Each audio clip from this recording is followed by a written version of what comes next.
What's up, everybody? My name is Erin, and welcome to the Mad Maker Studio. Now, this looks like a date night, but it's actually Casual Friday because this is a demo. This is TOUCHSTARVED. Look at all these handsome anime men. I love them.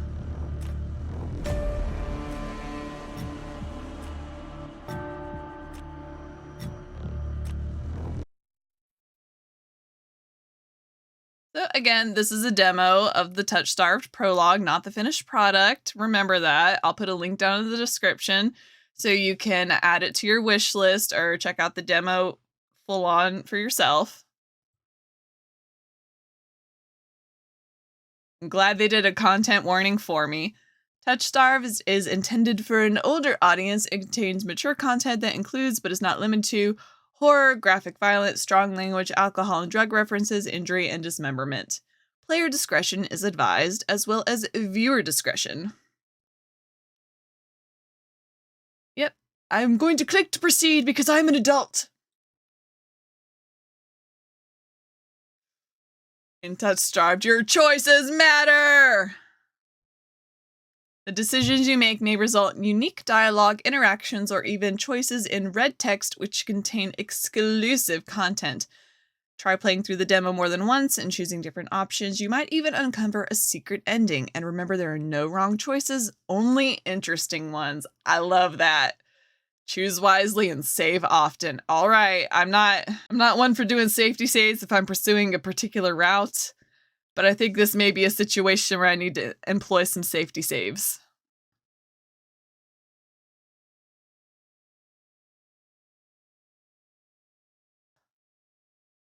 I'm gonna put in my name, which is Erin. I don't have any cool nicknames. Oh, that's nice. Choose your pronouns. I'm she, her. This world began to unravel long before you were born.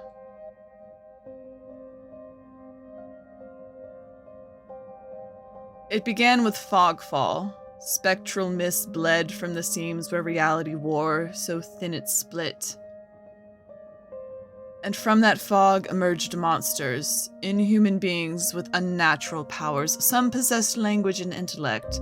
Others were mindless beasts driven by little more than desire to slaughter. As cities fell and unrest spread, humans united in their fear while monsters thrived in the chaos. And then there's you. You're not even sure if you're human. You were born cursed, with hands that alter minds of anyone you touch. Choose your backstory. Oh, this is so cool. I didn't save before I got in here. Okay. The Unnamed, a fallen oracle. You were raised as an oracle in a remote temple. The priests claimed your touch, bestowed enlightenment, but a visiting mage revealed your curse for what it is. Following the mage's word, you fled in search of cenobium. You regularly experience unnatural premonitions that rattle your body and soul. An innate sixth sense gives you a heightened awareness of hidden supernatural presences around you. The Hound, a forsaken thief. You were raised by society's outcasts, criminals who accepted you when nobody else would. Your partner in crime, a friend since childhood, helped you steal enough money for a cure, then betrayed you. They left you with only enough coin to travel to the cenobium, your last hope. You have sharply honed social intuition. You can survive and even thrive in the violent underbelly of any city, using your experience with the underworld to get ahead. The Alchemist, an abandoned mage.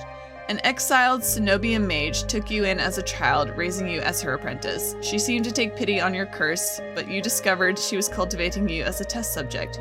You fled to the cenobium seeking a cure.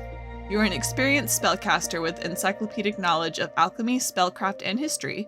With a little observation, you can identify the subtle effects of magic. I'm gonna go with the Alchemist. I like it. Your name is Erin. You selected she, her pronouns. Your backstory is the Alchemist. Is this correct? Gosh, I don't have a cool... That's not a cool fantasy name. Maybe I should retry it. Nah, I'm just gonna keep it. It's the demo. Yes.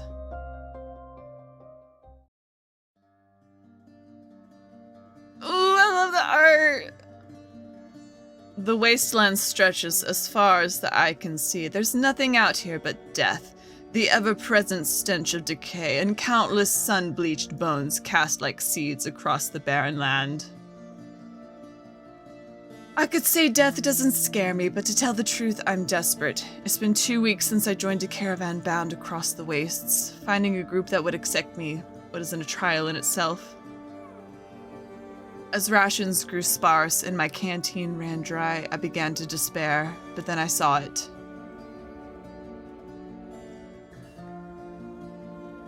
Iridia, the city of knowledge. One of the last bastions of humanity left in the world and home to the famous academy called the Cenobium. All the world's knowledge gathered in one place. If there's anywhere I'll find a cure for my curse, it's there.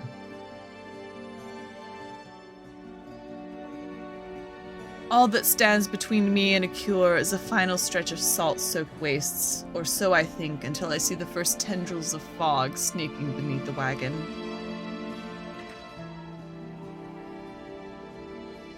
Is this fogfall?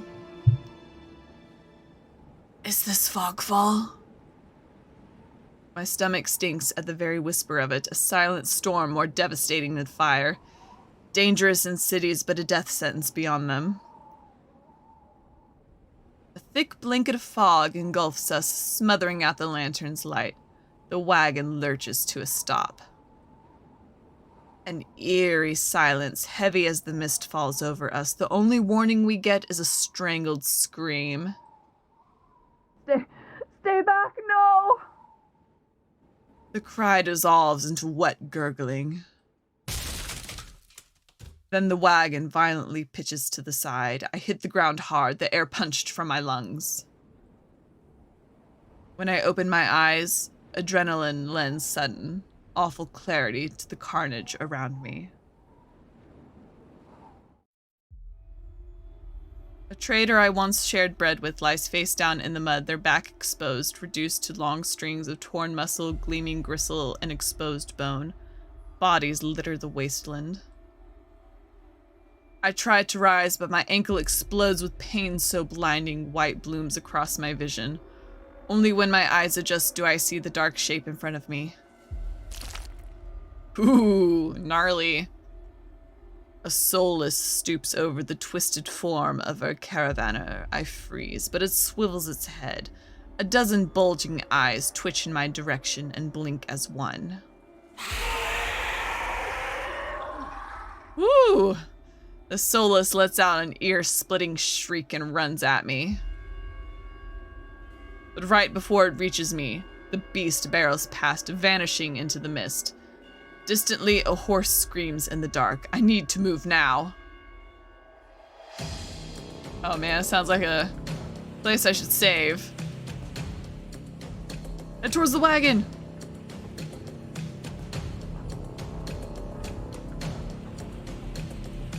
I take cover beside the wagon, where the air is thick with greasy smoke. Fire eats through the gaping hull, spluttering where lantern oil mixes with brackish water. Every person I see is dead or dying, except one. Oh, All-Mother, forgive our sins, guide us unto your hearth. We are worthy, we are worthy. A traveler grovels by the flames, their hands clasped above their head in fervent prayer. I glance upwards toward the gauzy lights of Iridia, just visible where the fog runs thinnest. I don't pray, but the sight of the city is all the reminder I need. I came too far to die here. Rapid footsteps echo all around me. I turn in circles, frantically searching the opaque mist for the source, but the fogfall twists and stretches sound. Suddenly, the caravan's driver bursts forth from the fog. Our eyes meet too late. He slams into me, knocking me to the ground, and slips in a patch of mud. The soulless falls on him as soon as he slows. It catches the driver by his throat and rakes his stomach with razor-sharp claws. He comes apart like wet paper, spilling intestines and viscera in a steaming tide. Fighting the urge to heave, I claw frantically through the slippery muck for a handhold. Shit. My hand catches on the jagged edge of a rib jutting from the water. Bandages unfurl around the gouge torn deep in my palm. The pain's quickly forgotten when a hand closes around my wrist. Can you stand? The praying traveler leans over me. We need to run. They reach for my hand and I realize too late my bandages have come undone. No, don't touch me. The sensation of their thumb brushing the back of my hand sends a shiver down my spine. All it takes is one touch, and in the space of a breath, my curse takes hold.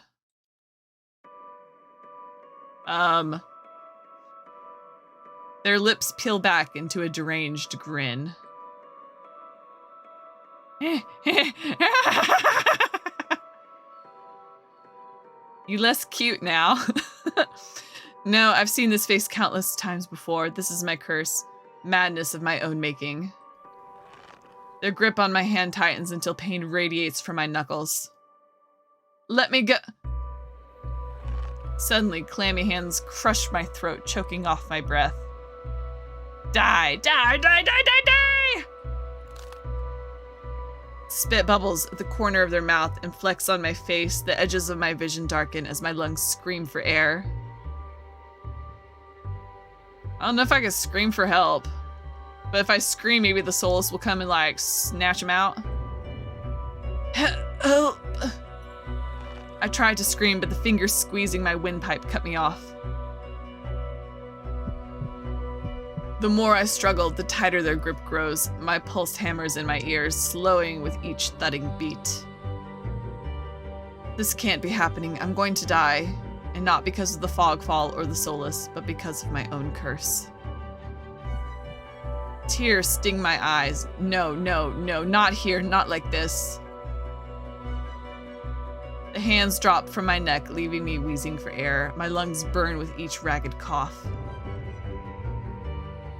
My vision clears and the traveler's face takes shape, hovering inches from mine.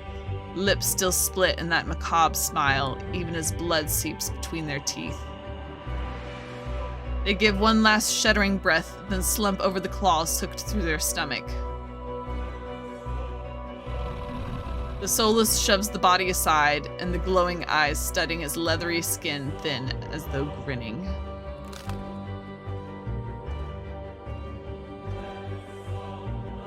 There's a flash of claws, red spills across my vision. I thought there'd be pain, but I sink into the murky water. All I can feel is the grit of silt filling my mouth and the icy embrace of shallow water. Distantly, I noticed an arm resting among an outcrop of reeds, mine, neatly severed at the elbow. It should have taken both arms. Without them, maybe I could have survived. Maybe I could have had a home. Instead, I'll die cold, alone, and face down in this desolate wasteland. A fitting end for a monstrosity like me. No! Good thing we saved, am I right? What happens now? I died.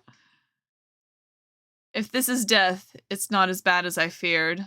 The cold is gone, as is the choking stench of bog water.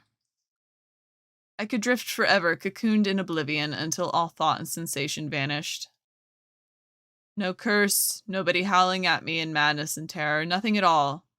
The thought has a terrible appeal to it. But the next moment, I take a reflexive breath.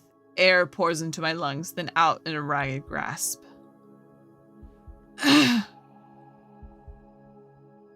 Feeling comes flooding back, warm cloth on my bare skin, a firm surface underneath me, a strange tang of sulfur in the air.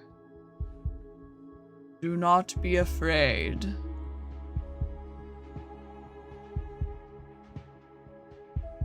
I twist my head towards the voice. Tears flood my bleary vision at the bright glow of lamplight. Try not to move. The voice is calm, steady, and commanding, but more importantly, it's a stranger's voice. One thought cuts through my mental fog. I have no idea who this is, and I'm completely at their mercy. Stay away from me. My words come out in a little more than a creaky whisper. I clamp my mouth shut, hating how weak and how helpless I sound. No. No? Who the hell is this? I think I'm pretty banged up. I just came out of a... I guess I survived somehow. I need to lie back down, let my head clear. I let myself slump back against the thin pillow, wincing when the motion jolts my head. A cooperative patient, thank you. The words swim in one ear and out the other without much comprehension. I pull the sheet up higher, wiping my eyes until my vision clears. The stranger towers over my prone form. Warm light reflects off his pristine medical coat. I instinctively shrink back, and that's when I notice that I'm completely naked except for a thin linen sheet. Naked, lying on a low cot with a pair of sharp golden eyes watching my every move. The man's gaze flickers to my exposed, unbandaged hands. I plunge my hands under the sheet to hide them from sight, though it's too late. He must have noticed what they look like. Strange, cursed, inhuman. I brace myself for his inevitable suspicion and disgust, but his expression doesn't even flicker from that courteous smile. He just watches in placid silence as I struggle to make sense of my surroundings. Where am I? Who are you? Be calm. You are safe here. Whoever this is, he clearly has no idea who or what I am. I've never been safe anywhere, with anyone. Even my own mentor, my teacher, thought I was nothing but a convenient specimen to be used and discarded. I scowl, pulling the sheet protectively around myself. Where are my clothes? The man's golden eyes narrow slightly. A sharp sigh rustles the papers in his hands. I see you were not to be dissuaded. Your clothes were torn to shreds when I found you, but I procured replacements. Ooh! With a soft creak, he stands from his chair, giving me a better view of my surroundings. I seem to be in some sort of medical clinic. Bottles of silvery alchemical concoctions line the counters in neat rows. Oh my god, maybe he can help me. The air makes my nose twitch, a faint whiff of smoke, and something distinctly metallic that I can't quite place. The doctor produces a large, dense bundle of cloth, which he sets at the foot of my cot. He's easily a head taller than most, and I have to crane my neck to look at him. I should be polite if I can, especially since I don't know who this is, what he can do, or what he wants with me. Thank you. Ooh, we got a little over-the-shoulder shot. I love it. You are welcome. I will leave you to get dressed. With a curt nod, he leaves through a narrow door. I hear a soft click as the lock turns behind him. I count to 3 in the sudden silence. When I don't hear any more footsteps, I reach for the bundle of clothes. An itch on my elbow stops me short. I reach down absently to rub it, then freeze when my fingers meet a neat line of stitches. Did he put my arm back on? That thing tore it clean off. I know what I saw. The beast took my arm clean off. And yet my arm shows no sign of injury apart from the black stitches poking through my skin. I gingerly flex my fingers, feeling my heart race at the sensation. This is impossible. I should be dead, or at the very least, gasping out my last breaths. I squeeze my eyes shut, waiting for the pleasant dream to unravel, to wake up bleeding out in the swamp. But nothing happens. The seconds tick by, and my arm remains resolutely healed, my surroundings pristine and quiet. In numb disbelief, I reach for the replacement clothes and begins to stiffly pulling them on. They're thicker and warmer than mine were, with a black woolen cloak to go with them. But there's one thing still missing: my bandages. The golden-eyed man didn't leave me with any, even though I know he saw my hands. I slide off the bed and take a few unsteady steps toward one of the drawers. If this is indeed a doctor's clinic, there must be bandages somewhere. I start opening drawers at random, and of course, that's when the door swings open once more. Are you looking for something? I whirl around, clutching a thick roll of clean bandages. I try to step back from him, but my legs bump against the edge of the cot. Your caution is understandable, though if I meant you any harm, you would know. That doesn't make me feel better in the slightest, but he makes no move toward me, so I quickly wind the bandages around my hands.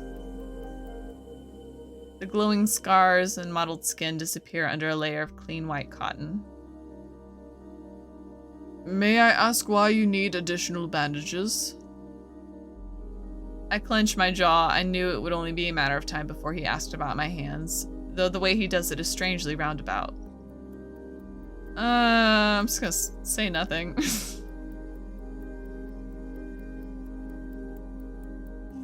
There's no answer I could give him without raising unwelcome suspicion, so I just shake my head and finish tying the bandages in silence.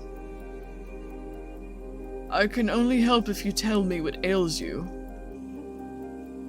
An involuntary snort of laughter escapes me. Where would I even begin? Would he even believe me if I told him? No, best to keep my curse to myself for now and learn more about him first. Who are you? You may call me Kuris. And where exactly am I? Iridia, which I assume was your caravan's destination. I can think of nowhere else for a group of travelers to go. Iridia. So I made it to the City of Knowledge after all. I should feel relieved, but all I can manage is a vague sense of increasing unease. How did I end up here? I brought you to my clinic, of course. You were the only survivor from the caravan, barely clinging to life. You needed immediate treatment.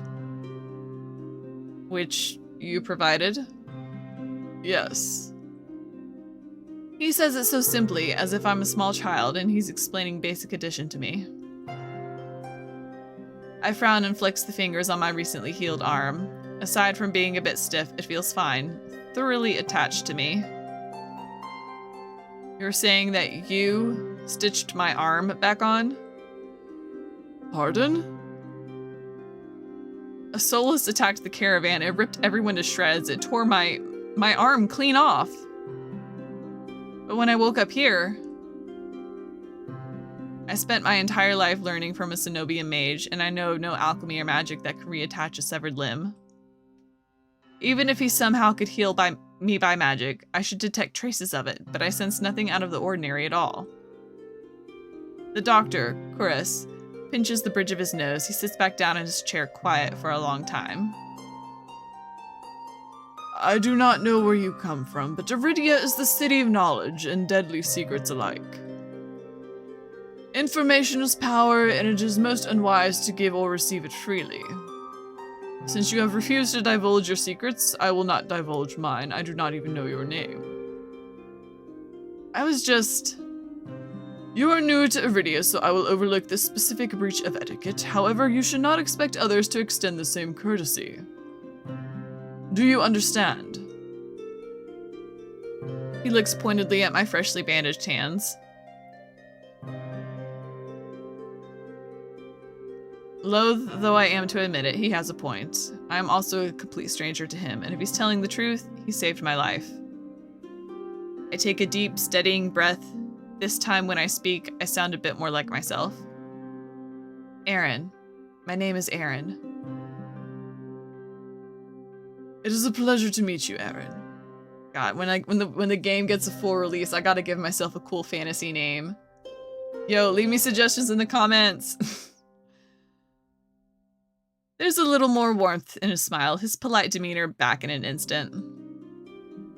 Thank you for saving me. Thank you for saving my life. I chance a smile in return. Even if he won't explain how he did the impossible, there's no doubt in my mind that I'd be dead if not for Kuris. Think nothing of it. I'm not sure if he's just being excessively courteous, but his words only raise more urgent questions.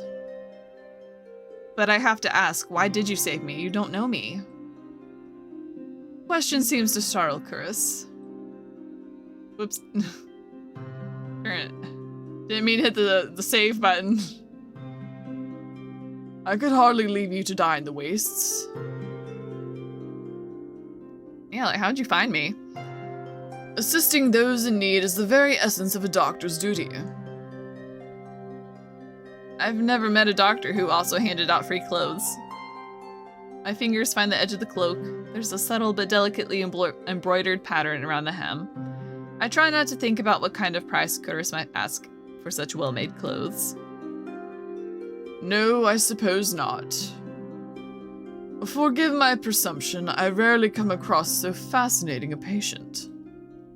I blink. What did he just say? Ah, I simply meant that if you would cling to life so resolutely, or brave such a perilous journey to Iridia. I could not help being cautious about you, Aaron. His voice dips to a soft murmur, and he abruptly looks away from me. You're pretty curious yourself. Am I? Well, I haven't forgotten about my arm. I wiggle my intact fingers at him. Clearly not. But you haven't asked me for any payment either. I require none from you. Travelers do not have an abundance of coin, and it would be unethical to leave you destitute in a strange place. I fall silent, unsure what to say to that. Nobody would help a horror like me for free. There has to be some kind of catch or trick, right? A loud knock at the front door stops our conversation cold and spares me from having to say anything else. Duty calls. Unfortunately, you are not my only patient today. The knocking grows more insistent and Curtis lets out a tired sigh. Please wait your turn. Though he says it quietly, the clamor on the other side of the door abruptly stops. Do you need anything before you leave, Aaron? Oh. Maybe a map? Between the soulless attack and my miraculous survival, I'd almost forgotten why I came to Iridia in the first place. I need directions to the cenobium. The cenobium? Why do you look angry? The look on his face is downright chilling. He pauses, choosing his words with cold deliberation when he speaks again. Whatever you seek, it is very unlikely you will find it there. The cenobium's gates open for precious few visitors. Even if they did, you would not like what you found inside. My heart sinks. Is he saying that I came all this way for nothing? Risked life and limb for nothing? No, that can't be. I've only just arrived, and Iridia is the largest city still standing. There has to be a cure for me here. Then if not the cenobium, where would you suggest? Do you know anyone else in Iridia? I shake my head. Then I suggest a local guide. Head to the Wet Wick and ask for Leander. Excuse me, the wet what? The Wet Wick. He sounds deeply unamused. All the postings advertising Leander's bloodhounds, they are difficult to miss. When you meet Leander, tell him I sent you. That isn't much to go on, but Cress points to the clinic's back door. You'll be safe so long as you do not draw attention to yourself. That's easier said than done. I've always been a magnet for the worst sort of attention. If you require my assistance, you may return whenever you wish. Though he's smiling, there's a note of finality in his voice. Resigned to my dismissal, I slip out the back door.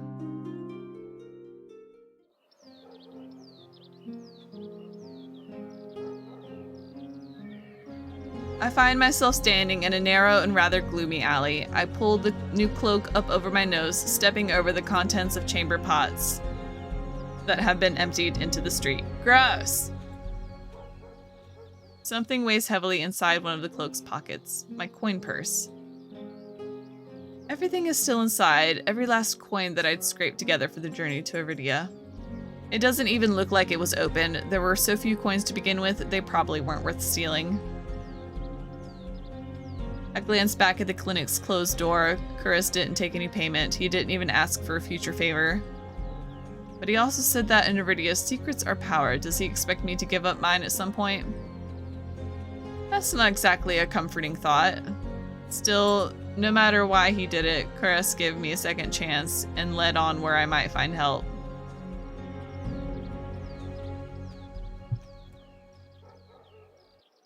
I better get going before he changes his mind. I squeeze out of the alley and into the crowded main street. The line outside of Kuris' clinic stretches down the road already. Two thin peddlers queue alongside weathered elders. If any place is in desperate need of a free clinic, it's this one. The cobblestones are treacherously rough under my feet, deep grooves worn between them by regular flooding and decades of hard use. I knew Iridia was a river city, but I didn't expect it to look so eroded. The buildings are tired and dilapidated, all crammed together in narrow streets. A child darts by, clutching something greasy wrapped in paper. The smell of fried food drifts over to me, my stomach gives a faint gurgle. This morning's catch, fried up hot and fresh, not too many eyeballs today. That sounds disgusting, but I'm starving, so I duck my head under the stall's grubby awning. A large fish leers up at me, its three bulging eyes still visible through the thick layer of crispy batter. The vendor gives me a gap-toothed grin. What's the cheapest thing you've got? The vendor points at a metal basket of what looks like long strips of savory fried dough. Fresh long, lads. 3 copper apiece, don't burn your mouth. I take the coins out, counting them gingerly. At this rate, I might not even be able to afford dinner. Reluctantly, I drop the payment on the counter and take my meal.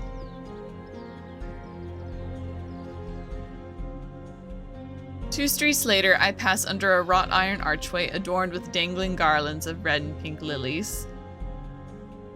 The buildings in this quarter are a dizzying riot of color, painted walls and tinted glass everywhere I look. Sheer red and pink curtains flutter in open doorways. Musical voices call out invitingly. Incense mingles with the pungent scent of flowers, barely covering the salt and musk of warm bodies. This must be Iridia's entertainment district.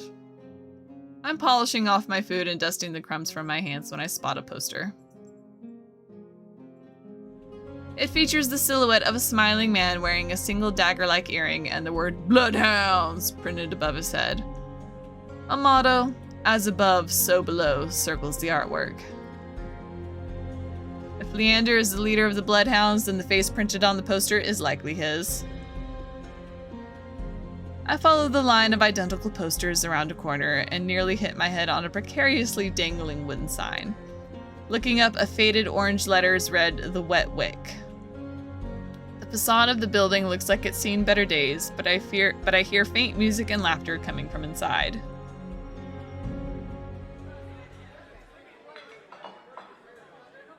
The inside of the bar is a far cry from the abandoned exterior. It's not even midday, yet most of the tables and booths are occupied by a loose assembly of people in matching green cloaks. I'm no stranger to bars. Sometimes I would take my books to the local tavern for a change of scenery, but I much prefer quieter places. A cursory glance doesn't turn up anyone with a dagger-shaped earring. I'm about to head towards the counter when a chant rises from the center of the room. Show! Show! Show! The remaining green cloaks abandon the bar and their booths and rush to the center of the room in a sudden torrent. There's no time to move out of the way. I'm caught, swept along in the ale-stenched current. Hey! Rhythmic chanting drowns out my voice. I thrash, throwing out my elbows as the press of bodies grows heavier. My hip knocks into a table. I grip it, holding on it tight to steady myself, but the crowd is stilled, the chanting stopped. A pair of gilded boots stride across the tabletop.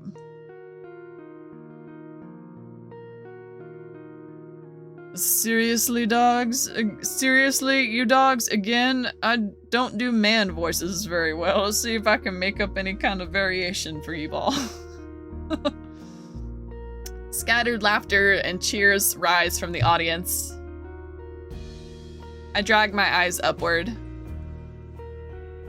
Ooh. A well-dressed man stands on the table in front of me, his broad shoulders framed by the thick lapels of a trench coat. This really is the last time, all right? This time when he speaks, the audience falls silent as though bewitched by his magnetic presence or rich, low voice. But nothing is as captivating as his smile. He beams at the crowd around him, a performer on his makeshift stage. Don't blink or you'll miss it. He laughs and the dagger-shaped earring dangling from his left ear catches the light in a flash of gold. It would seem I found Leander. He raises his hand above the audience and snaps.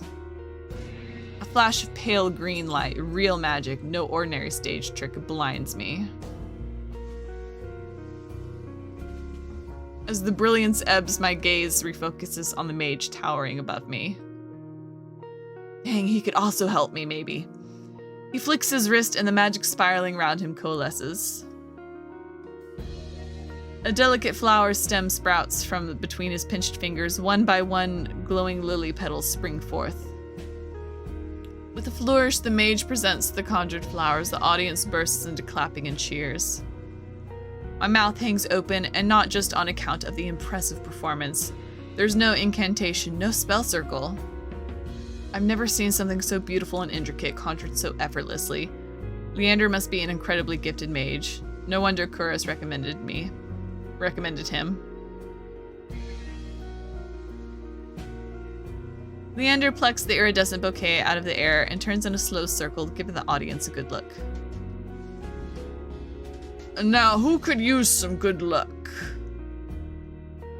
Eager onlookers scoot closer to the table. Some reach for the lilies while others whistle and call Leander's name. But his cool green eyes slide right over them, locking on me instead. How about you? My chest tightens. Every person gathered turns to stare at me. I'm gonna take them. They're magic flowers. I reach out, all too aware of the way my fingers tremble as I carefully take the flowers from him. There's no weight to them, only a faint warmth that radiates from the stems. As soon as the flower leaves Leander's hand, their light dims. They fade away in a shower of opalescent light. To my surprise, Leander laughs under his breath.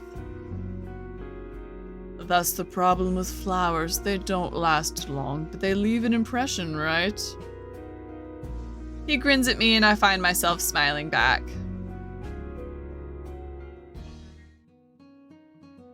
Leander steps off the table, dropping among the excited crowd with an audible clink. All right, bloodhounds, get back to your drinks, show's over. The green cloaks disperse at his command, returning to their tables and booths. Before I can make my way towards Leander, his eyes find me. He gives me a friendly wave, then beckons me over to the crowded counter. I manage to squeeze beside him, but there's so little room that his broad shoulder presses against mine. I tense, but he doesn't seem to mind at all. Is this your first time in Iridia? He says it lightly, with a genuine air of curiosity. Do I stick out that much? It's the bandages on my arms, right? No, but I'm certain I'd remember seeing a face as lovely as yours around Lowtown. My eyes flicker to the polished countertop. I'm not used to flattery, and being this close makes eye contact difficult. As if on cue, the bartender approaches us. What can I get ya? Surprise me and add anything my friend wants to my tab. I wasn't expecting the generosity, but I have to admit, I do feel a little thirsty after all that fried dough. Water's good. Water's fine. Watch water be the most expensive thing on the menu here. While the bartender leaves to fix our drinks, Leander leans his elbows on the counter. I'm close enough to notice his purple shadows under his lower lids. Damn, I love a tired man who wears black. That's my type. His eyes wander over me in return, but when they lock on my bandaged hands, a sour taste rises in my throat. Here come the questions. So, what brings you to the Wick? Kuras sent me. He pushes his hair back from his forehead, but it immediately falls right back into place. So it's about work. The bartender pushes the pair of glasses our way. I don't realize how thirsty I am until the cool water touches my lips. I drain the water in a single gulp. Leander takes a deep swig of his beer and lets out a satisfied breath. How can I be of assistance? I need to get to the cenobium.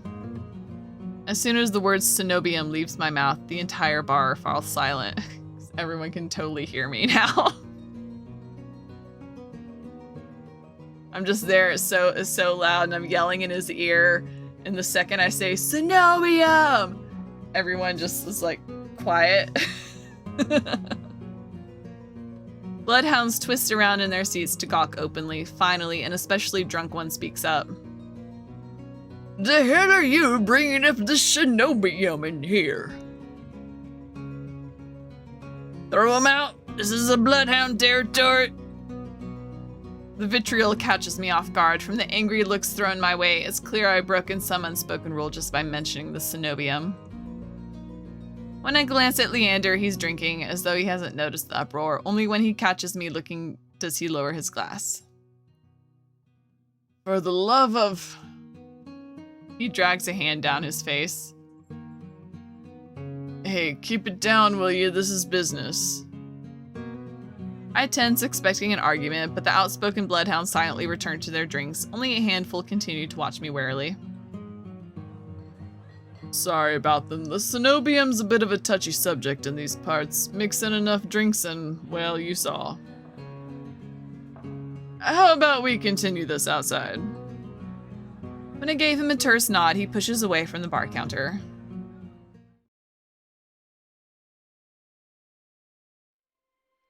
I follow Leander to an alleyway tucked behind the wet wick where layers of frayed bloodhounds posters have been plastered to the walls. Seeing them side by side, the resemblance between Leander and his likeness on the posters is impressive. Kuras didn't send you here for help with the cenobium, did he?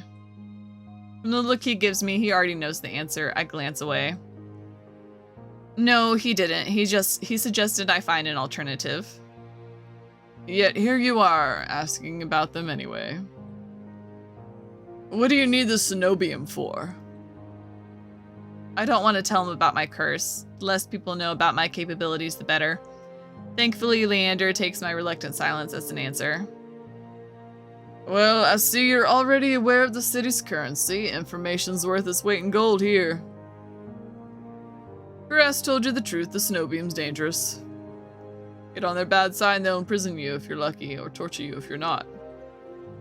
Torture? My teacher never described anything like that. But the cenobium's supposed to be a place of learning, a sanctuary. The cenobium has always been heralded as the last bastion of human knowledge, a shining beacon of hope in a world steeped in nightmares. If any place held answers, it would be cenobium. That's why I came here. That's what they want you to think, but things that seem too good to be true are often just that. Such a simple statement, and yet it leaves me reeling. If it's true, if I staked everything on a lie, then what now? Leander clears his throat. But as I always say, there's solutions to every problem and alternatives to every solution. He claps his hands and turns to me with a brilliant smile. That's why Kuras pointed you to the bloodhounds. Let us help you, whether it's hunting soulless, finding people, or recovering stolen valuables, we can do it all, and free of charge. I'm shaking my head before he's even finished his practice speech. My patience is wearing dangerously thin. Listen, I appreciate the offer, but my problem can't be solved by a group of good Samaritans. To my chagrin, Leander nods slowly. Then your problem must be fairly serious, and if the cenobium's your first choice, You're searching for a magical solution, aren't you? When my eyes widen, he nods along as though he suspected all along. I'd be happy to help you out, that is, if you tell me what ails you. Leander might not work for the Cenobium, but if his show was any indication, then he's even stronger than the mage who raised me. She couldn't do anything about my curse, but maybe. I'm silent, plagued by indecision. I don't know if I can trust him, but it's not like I have any alternatives. I hate to admit it, but this could be my only path forward. My confession comes out in a pained whisper. Oh, I don't even get to choose. I'm cursed. Cursed? Oh, now I'm very curious. What kind of curse? Something ancestral or more recent? He looks me up and down, taking in my face, my eyes, and finally my hands. It's your hands, isn't it? I wait until I'm certain my voice will remain steady before answering. My touch is dangerous. It changes people, hurts them. Before I've even finished, Leander begins taking his glove off. He tugs his left hand free and flexes his fingers. Let's see it. He offers me his hand, and a prismatic flash of magic ripples across his palm, an enchantment for protection. But I'm already shrinking backwards. I can't. I don't care how confident Leander is. I can't bring myself to hurt him, to see his kind face twist into a mask of madness. Believe me, this isn't an ordinary curse. I'll be fine. Perhaps where you're from, your affliction was strange and one of a kind. But spend a year in this city, you'll see 1,000 curses and thrice as many cures. Do you really think curse would send you here if I couldn't handle it? How should I know? I only met him today. I'm as good as any mage in the Cenobium, better even. If they can help, so can I. You don't know what you're asking me. I'm asking you to trust me. I look from Leander's outstretched hand to his confident smile. Then, with a short breath, I begin unwinding the bandages from my hand. Fine, but if you lose control, don't say I didn't warn you. You can tie me up first if that makes you feel better. With each joint I expose, I grow more and more certain that this is a terrible idea. Ready when you are. If he's bothered by the way my hand looks, he doesn't show it. My fingers hover shakily over his palm. 3, 2, 1.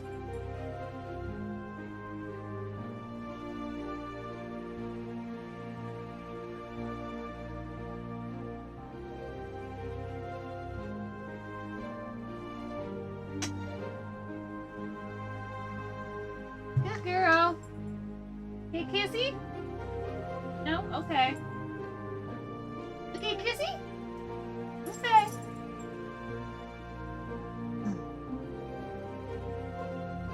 Three, 2, 1. Touch him! I tap his palm once, as quickly as possible. It's barely more than a brush, but that's all it ever takes. When I look at his face, expecting to see the worst, Leander only grins. See? It can't be. This time when I reach out to touch Leander's palm again, he catches my wrist before I can pull away. I told you, there's really nothing to worry about. Oh, he's blushy. I love blushy boys. He trails off when my thumb brushes the soft skin of his inner wrist. I search Leander's face for traces of madness, but his eyes remain a clear, soft green. Color rises in his cheeks, but he remains still except for the subtle bobbing in his throat. Neither of us speak as I trace the contours of Leander's palm, lost in awareness I wasn't prepared for. I've been with other people, kissed them, been embraced by them, and more, but not like this. My fingers, long deprived by years of bandaging, pick up every single detail, the grooves of his palm, the smooth shell of his nails, the pulse of his heart. For as long as I've lived, I've never been able to hold someone's hand, not without dire consequences. I never realized what I was missing until this moment. While Leander's pulse is steady, mine is hammering as fear gives way to excitement. Keep touching him! My hand glides over Leander's wrist and up his forearm, where smooth skin abruptly gives way to the raised scar by the edge of his sleeve. It matches the one that runs from his collar to cheekbone. Could it be the same wound? I glance at Leander's face and his lips part as he considers his words before speaking. Am I the first person you've been able to touch like this? My hand goes still on his arm. So far. I'll admit, your touch does make it somewhat difficult to stay level-headed, but not due to your power. He takes my hand, his soft green eyes flick to mine before he turns it to inspect the golden fishes crisscrossing my knuckles. Look, we match. He points at his golden pin on his coat collar, and I give him a small smile. I draw my hand back and take a steadying breath. My head feels as though it's stuffed with cotton. Habit alone guides me through the motions of rewrapping my hand, although my fingers tremble too much for the bandages to lie flat. I can't believe that worked. May I ask your name? I'm Aaron. The next time we meet, I'll have a much cooler fantasy name. You were right to hide this from me, Aaron. That curse of yours, it's unlike anything I've ever dealt with. I can tell you're discreet, but you'd best not go showing that off to anyone else. I didn't plan on it. Are you staying in a low town? I pause, room and board was something I hadn't yet considered. I don't know. Let's get you properly settled then. The Wetwick is noticeably quieter. Without their leader, most of the bloodhounds have dispersed, or in a few cases, fallen asleep beside their drinks. Got any rooms left, or did my lot grab them all to sleep it off? The bartender, who I now realize doubles as an innkeeper, slides a key onto the counter. You know I always keep the corner room open for your escapades. Leander's laugh sounds slightly strained. Shut up. And I always appreciate it, but you're mistaken. This is just for my friend Aaron. Sure, stay as long as you like. You two have fun. Escapades, huh? Leander clears his throat, then holds the key out to me.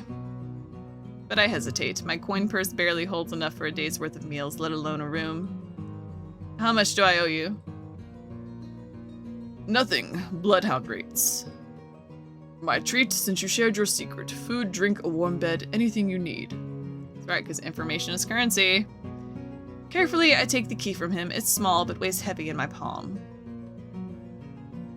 Maybe I should have picked the Oracle card, because then if I could see the future, then I have information that I can trade for more stuff. That's for another playthrough. I never expected to have a warm bed in Iridia, let alone free meals. Thank you. Go explore, Aaron. You'll find many roads in Iridia, each leading to different answers. But if you need a reprieve from what haunts you, come find me. Just be careful. I nod, taking one last look at the gleaming bronze key before tucking it into the pocket of my coat for safekeeping. Leander gives me one last friendly wave before I depart.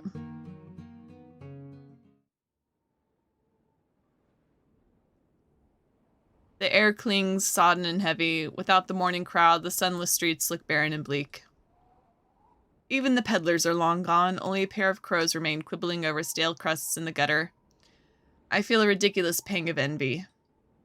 At least they've got reason to fight. I've never felt so lost. Caress and Leander both made it clear that the Cenobium can't be trusted, but I came so far, endured so much. I need the Cenobium for myself, if only to satisfy my curiosity. I should have asked someone at the bar for directions before leaving. I'm about to turn back when a shadow passes over me. A cloud, I think, until a puff of hot breath tickles the back of my neck.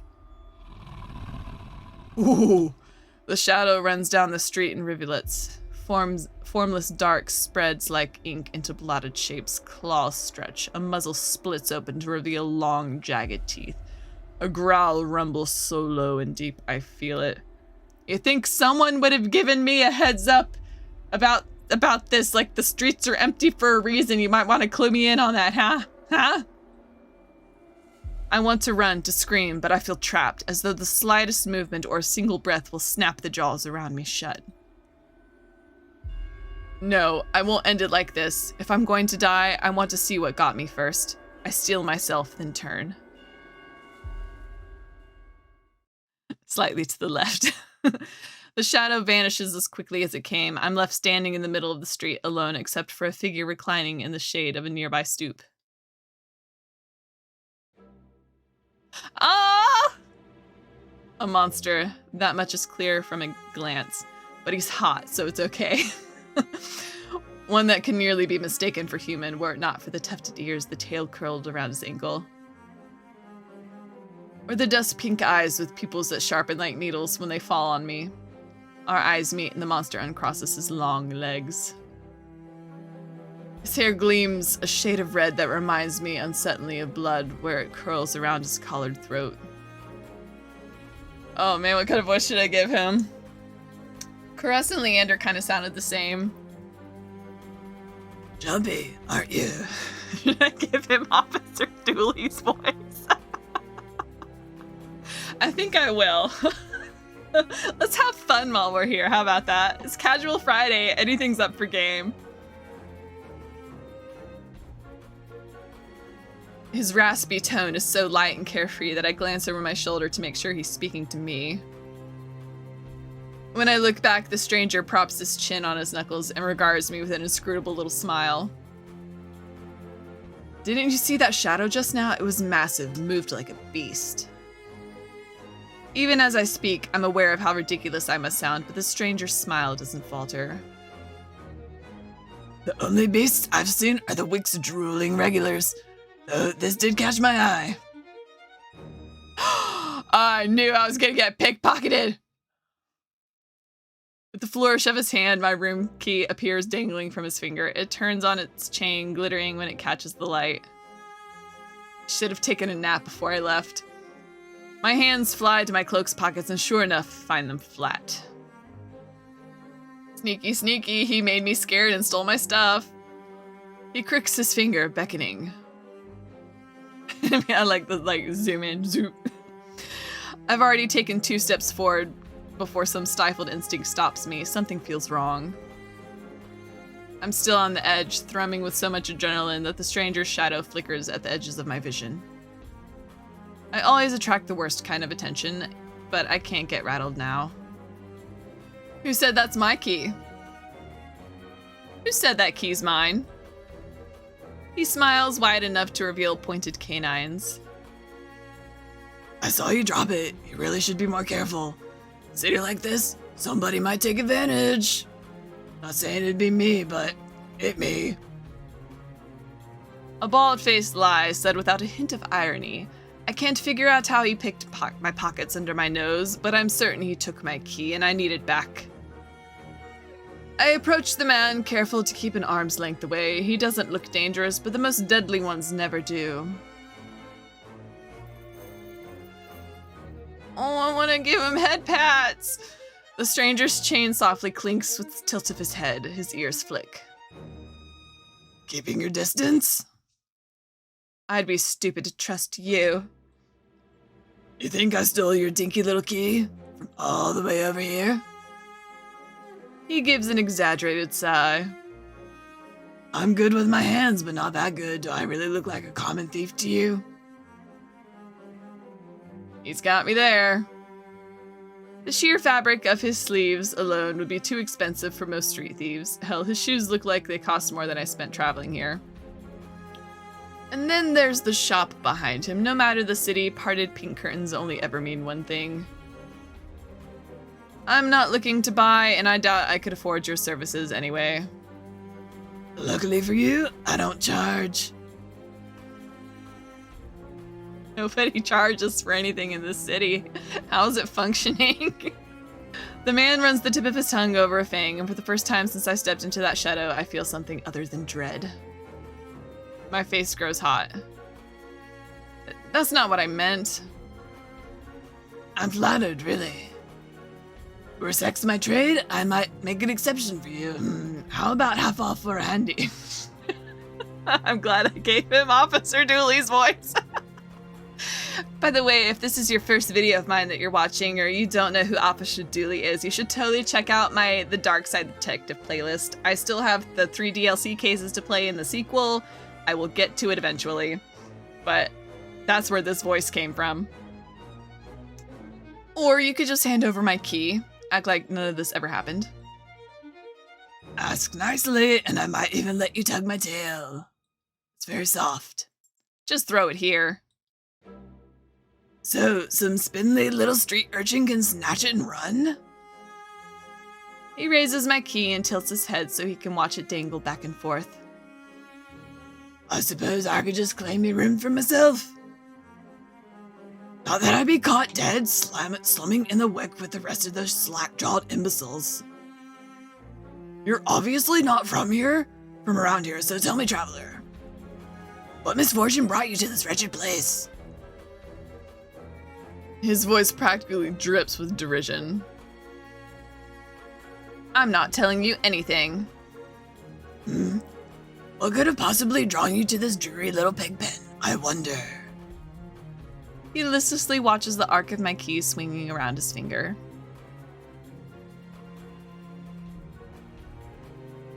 The weather's shit, the food's dreck, and there's entirely too many monsters for a human to feel safe, unless... Dagger's sharp eyes flick toward me. They gleam with amusement. Unless you're just dying to consort with monsters. By now, my embarrassment has worn away, leaving simmering impatience in its place. If this is a shakedown, it's the most frustrating one I've ever heard of. I'm gonna flirt back! How'd you know that I spent all my money, starved, and nearly died in a swamp just so I could crawl into bed with the first thirsty monster I saw? That earns me a burst of breathy laughter. He gazes at me under his dark lashes. He looks like a little rascal. Let's have fun. Aren't you funny? Could you be any more obvious? I have been told subtlety is not my strength. So, your place or mine? I'd invite you if I had my key. If only I had my key, wherever it is. Then I might be able to invite you up. His languid gaze glides from me to the key in his hand and back. Come, take my hand and we'll go together. The more he flirts, the more convinced I become that this is some kind of trap. No matter how innocent monsters look, they always have tricks up their sleeves. And something tells me that this one's more dangerous than he lets on, even if he has a lovely laugh. I don't know what you want or why you're messing with me, but I'm not coming any closer until I know you aren't going to attack or bite. I won't bite hard, unless you beg me. No matter what I say, he finds a way to twist my words in innuendo. Even when I'm silent, he goes on as though we're having a conversation, not a standoff. Do you like dancing? There's a traveling troupe performing in Hightown tonight. Their lutist is utterly exquisite. Truly a performance to die for. There's life in this dreadful place, if you know where to look.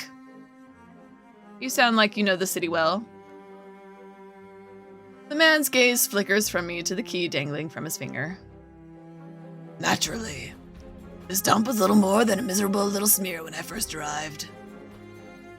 Hightown, Lowtown. I know Iridia like the back of my hand.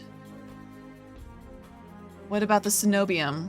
Do you know where that is? You know, people hate it when you say Cenobium, so stop saying it. His smile vanishes. Surely you've seen it. That absurdly large tower looming over the rest. It's a little hard to miss. You must mean that spire I noticed when I first caught sight of Iridia. The Cenobium's overrated. Forget about it.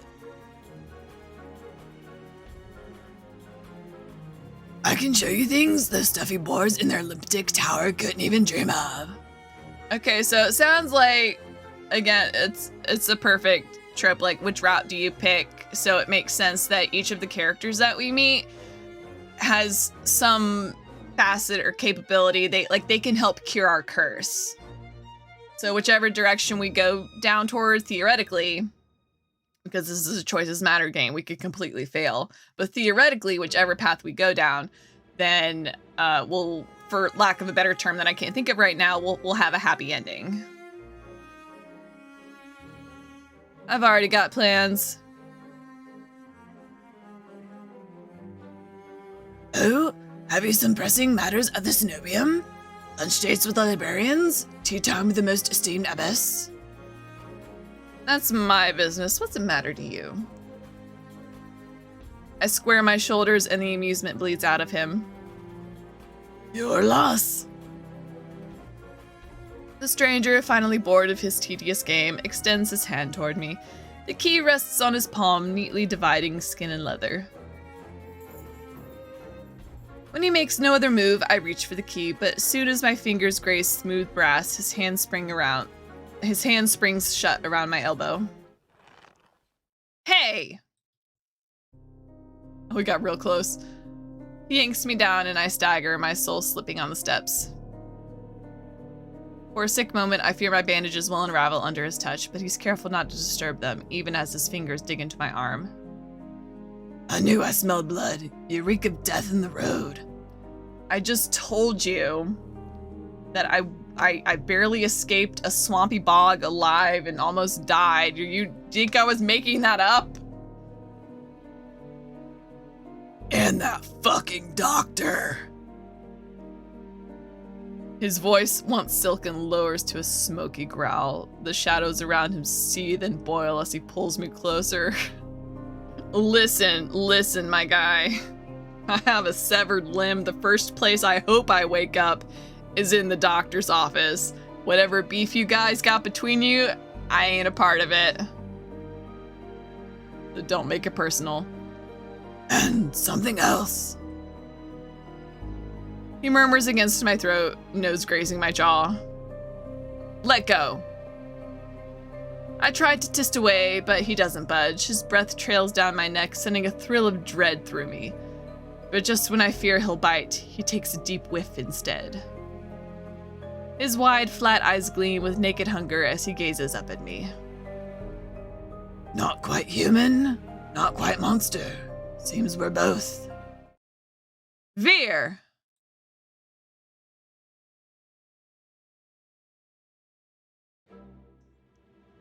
The stranger's ears flatten and he releases me with a short breath. I yank my arm back, massaging where his grip left grooves in the bandages.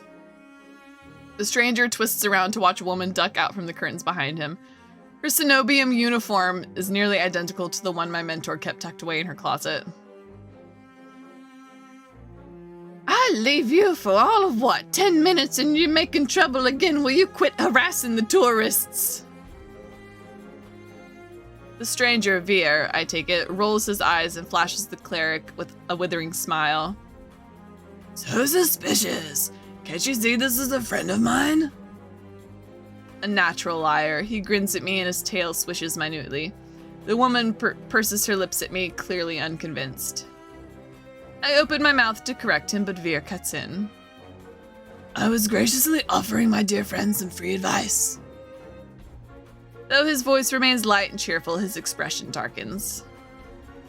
Danger's drawn to you like moth to a flame. It will always find you given time. The woman clucks her tongue as she's heard this recital 102 times. Word of advice, don't take free advice from lazy foxes lounging in the streets. This crook would sell water to a drowning man for the sheer enjoyment of it. She shrugs off, a wilting look from Veer.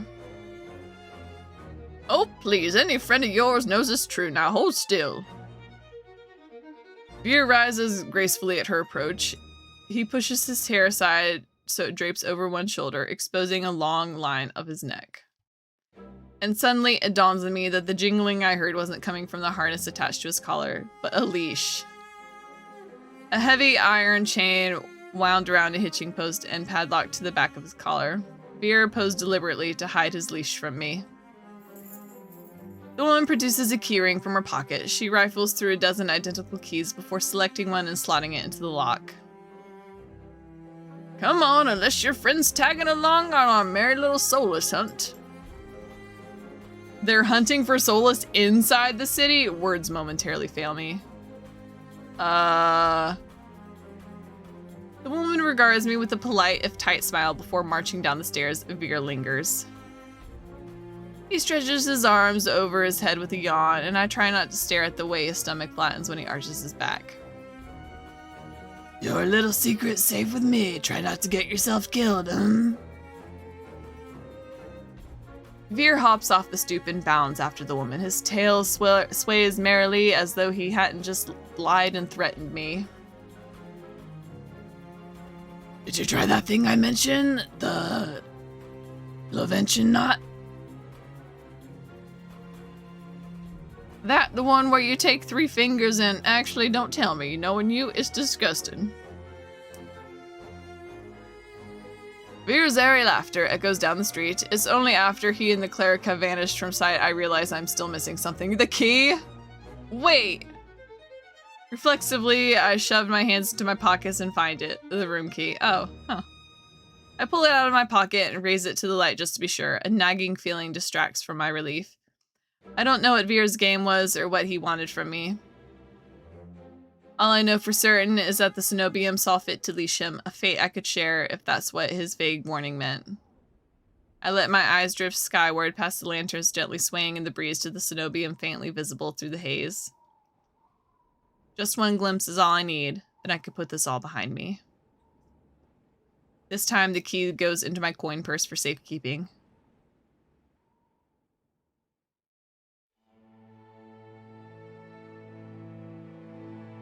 It's easy enough to follow the sluggish river that splits Iridia in two. A colossal bridge arches over the dark water below. I cross as quickly as I can, climbing ever uphill toward the distant tower. Hours later, legs aching, sweat beading on my forehead, I finally find what I was searching for. The Cenobium of the Luminous Void. It stands at the highest point of Iridia, surrounded by cold white walls. Well-dressed people stroll down the walkways, paying no attention to the massive tower in their midst. I am the only one standing before the gates. I crane my neck up and up until the top of the Cenobium tower disappears into the clouds overhead. The gates are so heavily enchanted that even standing near them sets my teeth on edge. Alchemically reinforced locks, invisible sigils of alarm, and who knows what else. Knocking seems like a terrible idea, but I don't see any other way of making my presence known. I'm halfway up the steps when something moves in my peripheral vision. And I do really like it that like when our character moves or there's some sort of like proximity that needs to be adjusted, that the background either zooms in or out. I really like that. A shadowy figure crouches beneath one of the white walls. They reach out and tug on a vine as if testing its strength. Oi, you there!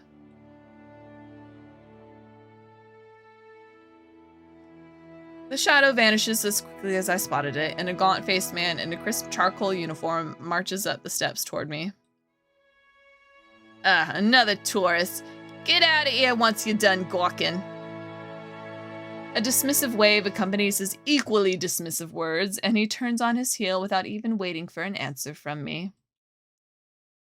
I look back where I saw the intruder, but there's nothing, just the leaves blowing gently in a cool breeze. I step away from the gates, hopelessness washing over me. Hello. A whisper so close I can feel the warm brush of breath on my skin. I instinctively jerk away, but there's no one beside me. Halfway down the staircase, I spot a woman swaying in the breeze. She's gaunt as a rail, her blouse moth-eaten. I am unable to take my eyes off her, not because of the way she smiles a little too widely, or the way her tousled braids look unbrushed for days. But because her eyes shine a vibrant, unnatural crimson, I'm both entranced and unsettled by their subtle glow. These days, you'd need a miracle to get in there. I'm unsure how to respond, or if I even should. Now, I know this game said to save often, but I think I'm just doing it's Casual Friday. I'm just doing my preliminary playthrough of it. You're only gonna get one pathway out of me because Casual Fridays are one shots. But if you would like to see the alternating pathways or branches of dialogue, definitely check out the description. There's going to be a link to the Steam page, and you can play the demo for yourself. It's a free download. And then wishlisted to get the full game later, which I'm already fully invested in this, and I will be buying it. I am going to keep my mouth shut. After the experience I've just had, I'm not too keen on indulging strangers with small talk. Despite my silence, she maintains her unflinching stare and smile. Lucky for you, I have miracles for free. See, everyone's telling me these things are for free, and I don't believe them. Whatever she's selling, I'm not interested. My words come out in a tired breath. No thanks. I start down the stairs, but she abruptly steps into my path. She turns her back to me, and before I can react, she slips her fingers under the lacing of her collar, stripping out of her blouse in broad daylight. What do you do? As worn fabric unveils bare skin, my panic is smothered by cold horror. A misshapen, sunken scar carves into the woman's body. Pitted, gnarled skin snakes down her shoulders, blooming from a gaping hole in the back of her neck. A shuddering breath escapes me. The fuck? By the looks of it, the disease that afflicted this woman ate away at her spine, leaving her with a hollowed vertebrae in the back of her neck. How is she able to move or breathe? It's impossible. She shouldn't be alive, and yet... The power to cure anything can be yours too. The power of the sea spring. The woman slides back into her blouse and deftly laces it up. If I've caught your interest, then follow me. It's only a short walk away. Without another glance, she leisurely strolls down the cenobium stairs, loose braids bobbing behind her. The edge of her scar peeks out from under her collar. I stand there wordless until I manage to regain my bearings. It's a twisted miracle, but a miracle nonetheless. This could be the stupidest decision in my life, but what choice do I have? I take the final look at the cenobium's shut gates, then follow her down the steps. Don't even get a choice! We descend from the higher streets, leaving behind their gilded decadence as we cross the river. The wet, derelict districts feel more familiar to me. The crimson-eyed woman takes me further, then farther still until I met with an all-too-familiar sight. My gut lurches when I face the open horizon. The city's outskirts are hardly recognizable in daylight and probably safer for it, but venturing beyond Iridia's walls is a gamble I wasn't prepared to take so soon. Really, we just got out of there. Keep going straight and the sea spring will reveal itself to you. I bark out a bitter laugh, loud and involuntary. I'd rather not. Are you kidding? It's not safe out there. You're as safe inside the city as outside of it. Truthfully, the territory before you is the safest of all. Says who? What do you mean, territory? This region belongs to Eyes. Most people know him as a gang leader, but he's much more than that. I squint against the empty wastelands. Only a fool or someone with nothing to lose would leave the city. Apparently, I'm both.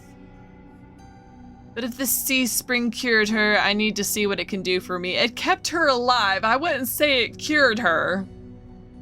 I set off into the wastes. Over my shoulder, the woman calls after me.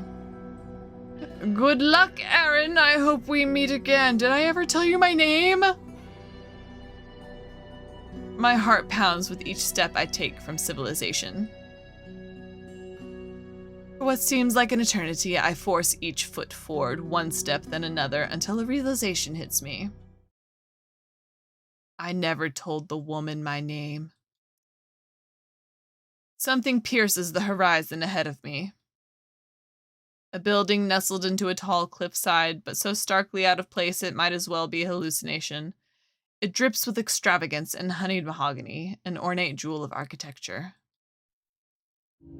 A row of dark silhouettes stand out in the horizon, trees, I think, until I'm close enough to realize what I mistook for branches were spikes and jutting tendrils.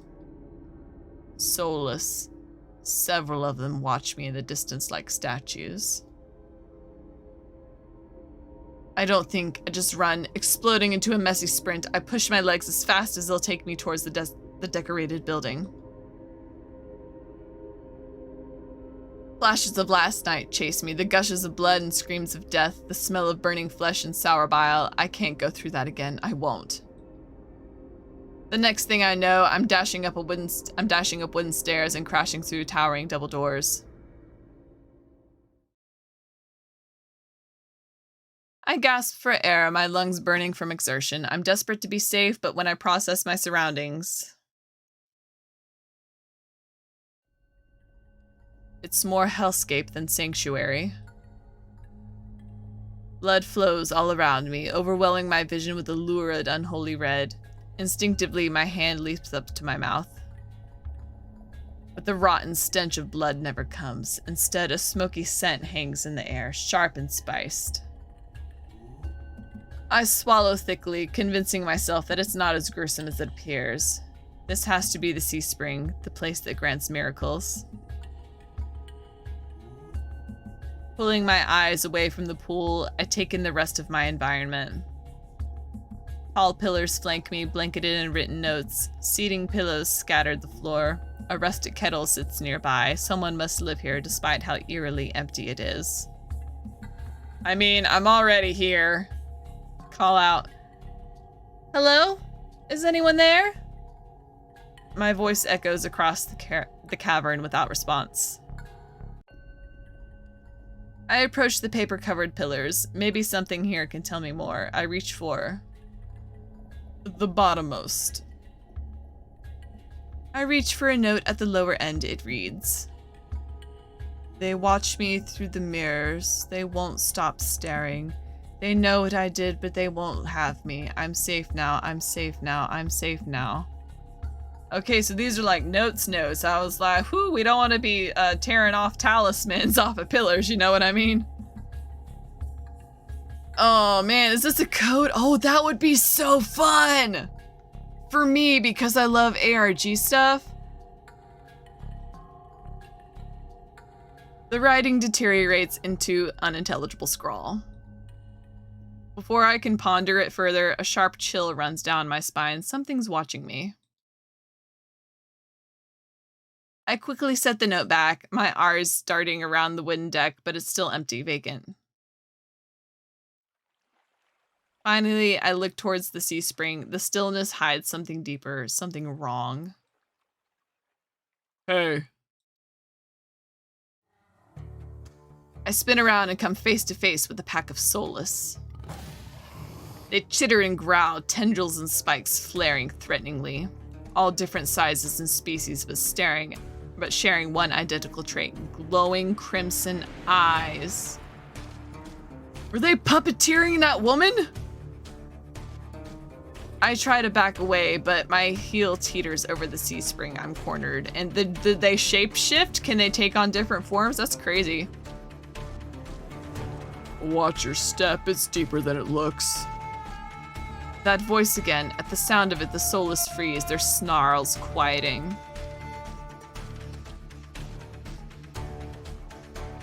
I search for the voice's source and find it above me, lounging in the rafters. You look lost, little sparrow. His gaze is a violent crimson, one that sears through me and leaves me feeling raw and exposed. They're the same eyes I've seen over and over, first with the scarred woman and now with the soulless circling me, all bound by the sea spring's blood red. In the shroud of darkness behind him, shapes like massive tentacles twist and coil around the wooden beams. I can't focus. The soulless's growls ring in my ears. They're not advancing, but that could change at any second. Panic rises in my throat as I struggle to track them. Hey! Eyes on me. My stomach rolls as I tear my eyes away from the soulless. Don't ignore someone who's talking to you. It's not polite. For a moment, anger knocks my fear aside. Who is this bastard? I don't want to come off as too hostile. I'm already in a very precarious situation, so I'm distracted. I'm kind of distracted by the soulless about to maul me, if you don't mind. Only on my command, bastard.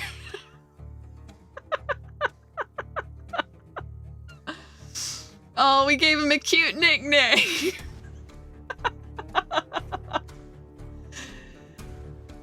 Devs. I'm having a great time. I'm invested in this world building. I cannot wait for the full game. I scan the soulless again. They really aren't attacking, posturing more than anything else. You tamed them? Power of the sea spring. They're hungry, so they might bite. You could give me a reason to stop them. How about I didn't do anything wrong? Trespassing? Well, I was kind of lured out here. I would call it trespassing if I was tricked. And that's punishable by death? He gives a non-committal shrug. I called out earlier to see if anyone was here. Were we supposed to play hide and seek? Didn't hear you. My voice stops in my throat. This man's terse coolness is both infuriating and terrifying. I rack my brain for a way to diffuse the situation. I mean, honestly, I need help. If I say I need help, he'll tell me what he wants, right? Okay, fine. I need help. I thought the sea spring could cure me somehow. My voice wavers pathetically. Honesty has never been my strong suit. He cants his head to the side, appraising me, but doesn't respond. I fidget nervously. I'm telling you, I came here for help. I was tricked into coming out here, but that was the primary objective. Are you even listening? Your hands. Alarm jolts through me. I hide my hands under my cloak. Show me. Why? Won't ask twice. With a sharp huff, I reluctantly hold out my bandaged hands. Are you getting off on this? Unwrap them. Heat rushes to my face and fire to my tongue. I should give him a piece of my mind, but not when his soulless are one command from ripping me to shreds. Yet no matter how much I will myself to move, my body is frozen in place. I stand there for a long, agonizing minute. My hands are trembling when I finally raise them. I know the skin beneath the wrappings all too well, the hideous, unnatural flesh I've grown to despise. I grip the edge of the bandages. Stop. With a weary sigh, the man slides off the beam and lands with a thud that shakes the panels underfoot. He's a monster with an imposing figure that towers over me. I couldn't tell how tall he was before, but he's big. Illuminated by lantern light, his features are stronger, sharper. Subtle clinks of metal accompany each of his footsteps. The closer he gets to me, the faster my heart hitches. What does he want? Is he going to kill me? I step backwards. And find nothing to set my foot on. I'd forgotten my back was to the sea spring. I fall, right before a warm hand catches my lower back. It's a trope, but I love it. I'm hovering above the sea spring, the scent of smoke and leather enveloping me. Blazing crimson eyes bore into mine. Told you to watch your step. I'm too stunned to muster a response. Like I weigh nothing, he guides me back to solid ground and steps back. Following a subtle gesture from his fingers, the soulless around us disperse and relax. The shift in their demeanor is so abrupt, it gives me whiplash. The enormous tentacles are no longer in the rafters, though now I doubt I ever saw them at all. Either way, I exhale a breath of relief. Thanks. As focused on me as he was before, the monster pays no attention to me now. He kicks some seating pillows out of the walkways, checks the contents of the kettle with a scowl. The sudden disregard is almost insulting. So that's it? I'm not a threat anymore? Never were one. Then why'd you threaten me? People get honest when they're afraid. In other words, he was messing with me. I drag a hand over my face, exhausted by the fact that this is the second time a monster has provoked me today. You're Ace, aren't you? Or Eyes? I call it Ice. Depends on who's asking. One of your friends told me this was your territory. She also said you were a gang leader. But there's no one else here. I thought there'd be more people.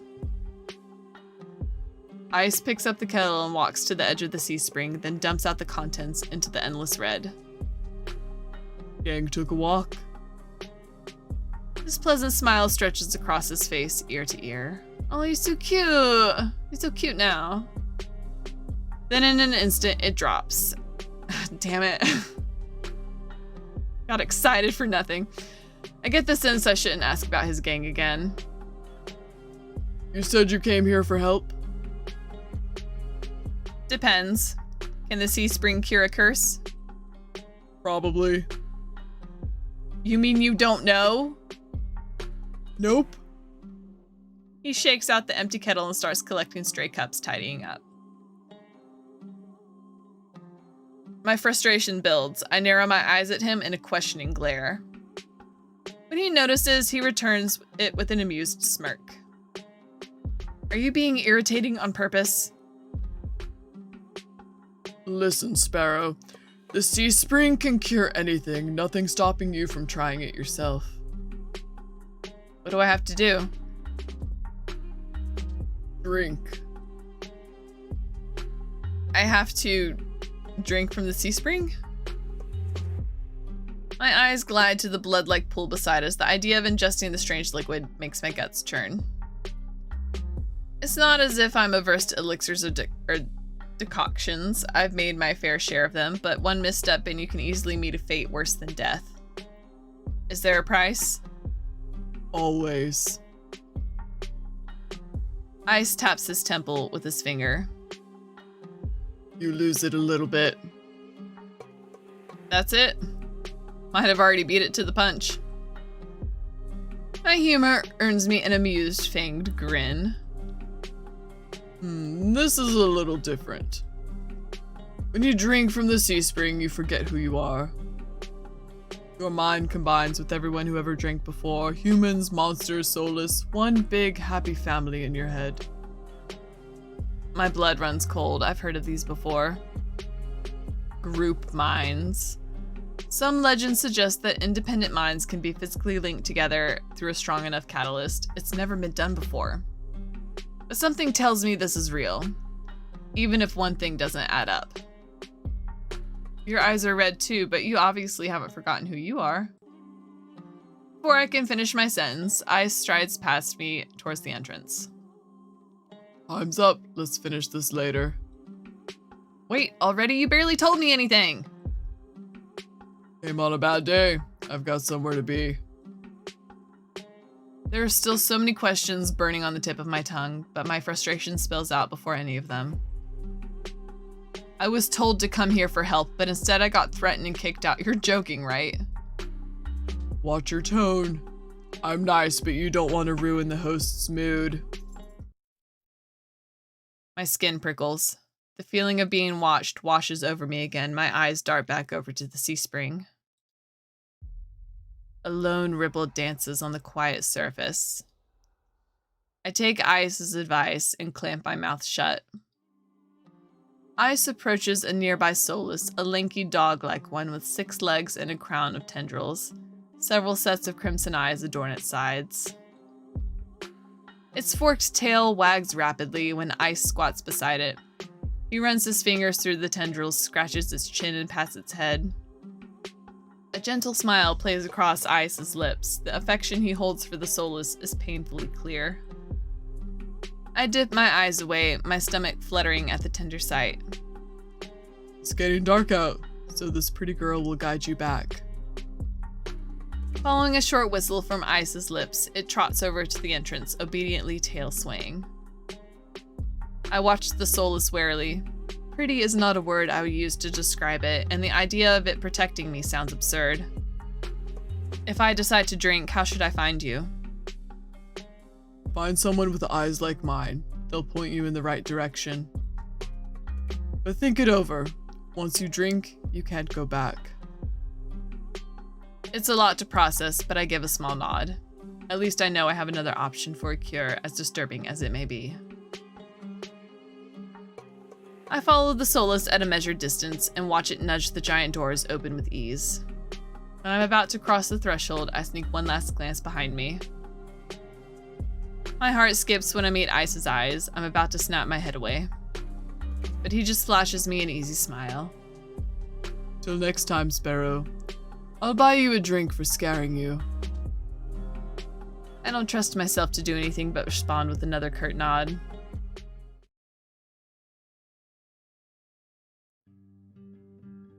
Outside, more crimson-eyed Solus scuttle about. It's hard to believe it's the same threatening pack from before. They chase each other in circles, roll around in the bog's mud. They pay no attention to me as the dog-like one escorts me away. It's an uneventful trip. Sometimes the Solus looks over its shoulder at me to make sure I'm still following.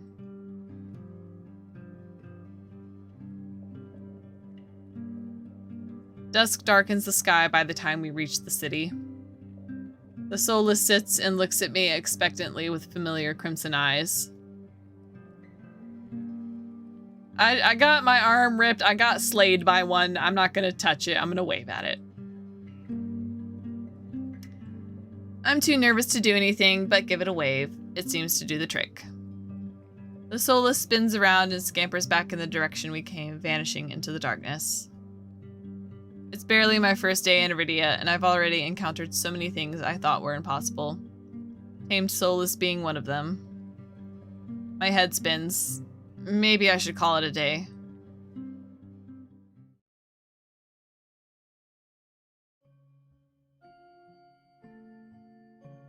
Nightfall creeps across the streets of Iridia. The city labyrinth, even in daytime, has become a warren of treacherous alleyways.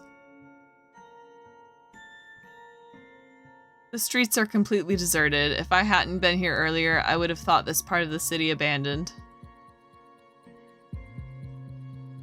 I make my way through the winding streets, doing my best to keep my bearing toward the wet wick. My steps slow when I hear a rustling in the dark. I strain my ears, but everything is still. Is the silence playing tricks on me? Something is wrong. Fine hairs on the back of my neck prickle, a frisson of discomfort running down my spine. Something is wrong.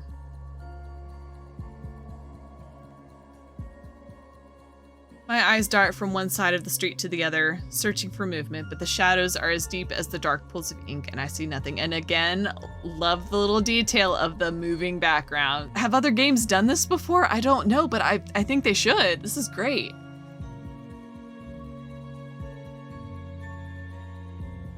I can't stay here. I need to reach a busier part of the city. Drawing my cloak tighter around my body, I hurry on my way.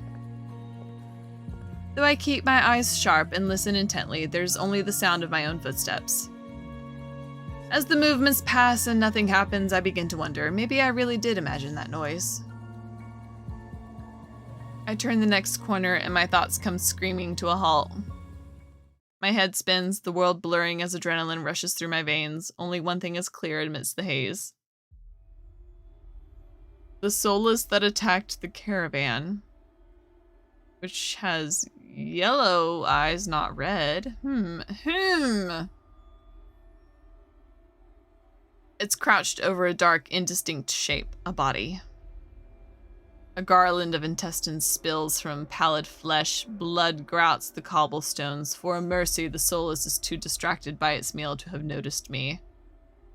Does this city not have any walls, or security, or guards at the gate? Doesn't look like it. My feet feel heavy as stones, but I can't just stand here. Holding my breath, I take a step backwards. When the wet, slurping sounds don't abate, I take another, then another. Then a shard of glass crunches under my heel. The world seems to slow to a crawl as the soulless raises its head, blood dripping from its tendrils. Every single one of its sulphurous, bulging eyes fix unblinkingly on me. It's really here. It's come back for me. Run. I'm off like a shot, running for my life through the darkened streets. Behind me, a piercing bass splits the silence and heavy footfalls pound after me. Oh my god, and the sound effects! My heart thunders in my chest. I take turns at random, trying to lose it in the maze of streets, but I can't seem to shake it. I can hear its breathing now, a wet, fluttering rasp, growing closer and closer. The same claws that severed my arms swipe out. I duck, saved by the pure reflex, and skid around a corner. I take 3 running strides before the bottom drops out of my stomach. A wall twice as high as me bars my way, a dead end. When I turn around, the soulless looms the entry into the alleyway. It's no longer running. It doesn't have to. As it prowls closer, my thoughts race. Some of the buildings lining the streets are lit. There must be people inside. It's a long shot, but... try the nearest door. I whirl, grabbing at the handle for the closest door. It turns completely, the hinges creaking as I push. I feel a flash of hope before a weight hits the door from the other side and slams it shut. The click of the lock turning is grimly final. Damn it. In this wretched world, few people will stick their neck out to help their own flesh and blood, never mind a stranger. The soulless gives a rasping hiss. It's the only warning I get before it lunges at me with a flash of claws. I hurl myself to the side, but the slick cobblestones betray me. I fall sprawling over the rough stone. As the soulless looms over me, I scramble away from it until my back hits the wall. There's nowhere left to go. It descends on me for the kill. But the impact never comes. Oh. I warily crack one eye open, then the other, not sure whether I should believe what I'm seeing. A hooded figure crouches in front of me, one blood-stained hand outstretched.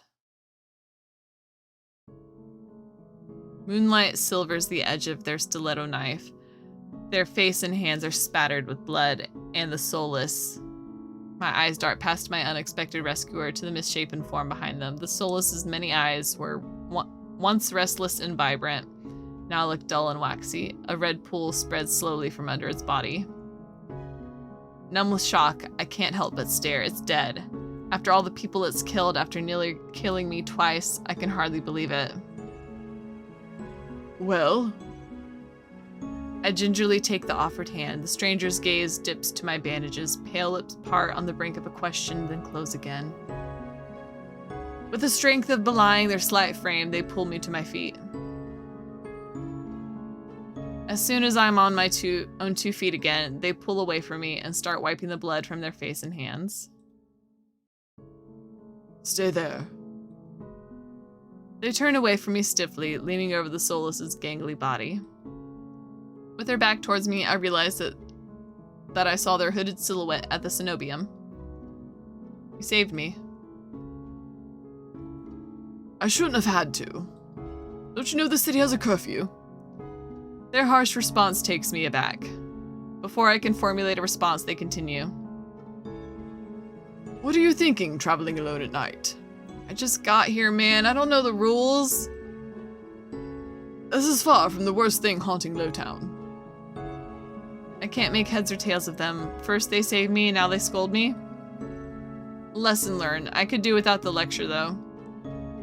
To my surprise, they break eye contact.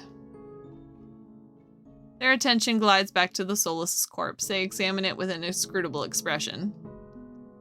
I clear my throat to fill the silence. I'm Aaron.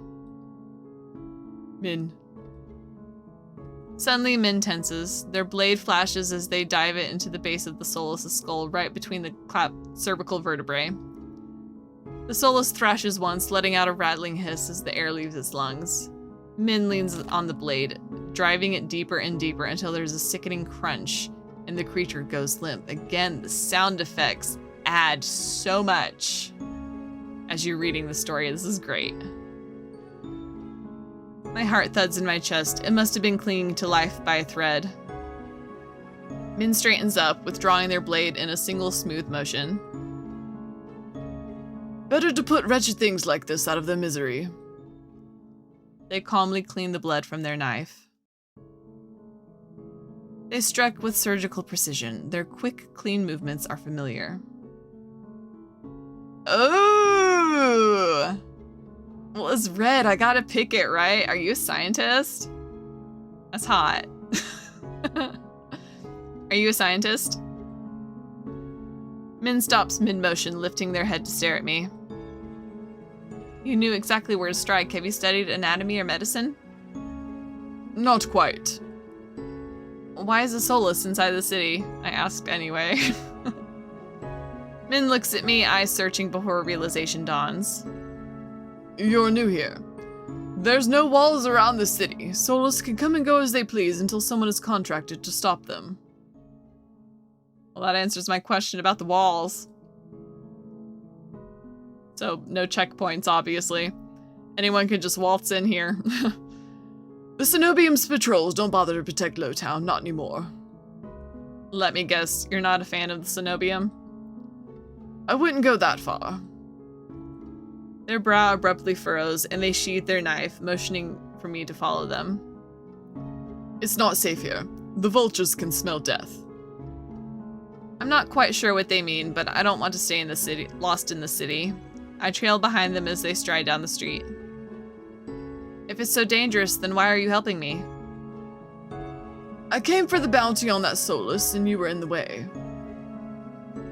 Not killing you isn't the same as helping you. Don't count on being so lucky again, or you'll be dead by sunrise. Their answer is surprisingly harsh. You know what? Fine. Fed up, I don't bother holding back anymore. Fine. I don't know why you dive in out of nowhere to kill some dangerous soulless, then be rude to the person you helped, but go right ahead. Min blinks, staring at me like my head just spun around my neck. They open their mouth, then close it, looking uncertain. I forge onward, gathering steam. How was I supposed to know there'd be dangerous soulless hunting in the streets? You don't have to be an asshole about it. You're not as spineless as you look. Is that a blush? Aaron? I turn, surprised by the voice. Curtis walks down the street towards us. His white and gold clothing is pristine despite the grime of the city. Hello, Min. I see the soulless was your work. Min shrugs. There's a familiarity to the way they regard each other. I didn't know you had friends, Min. I don't. Freelance work is dangerous, and Curtis is the doctor, that's all. Erin needs to get back to wherever she's staying before she wanders into the jaws of another soulless. It is late. Were you able to find a place to stay, Erin? I'm staying at the Wet Wick. Both their faces fall. I see. You're the one that sent me there! Would you like a guide? It might be preferable to wandering about alleyways. That would be nice. Min clicks their tongue and sighs, sounding mightily put out. Go into the Amaryllis district, that gaudy cesspit. Come this way. Despite Min's clear distaste, when Karas leads me down the street, they keep pace with us. Catching my curious glance, Min's eyes narrow. It's not safe this late. I don't care about you, but Karas is the only doctor with a dam in this place. Are you like this with everyone? The deadpan look Min gives me is answer enough. I catch Karas hiding a slight smile. I suppress a sigh and resign myself to having a grumpy shadow all the way back to the wet wick. The route Karas takes is completely different from my slow meandering earlier in the morning. In no time at all, he cuts through darkened streets and twisting alleys.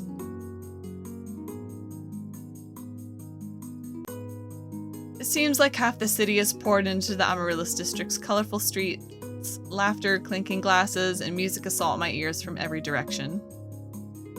Yet the most noise still comes from the wet wick, as doors hang wide open, lanterns lit.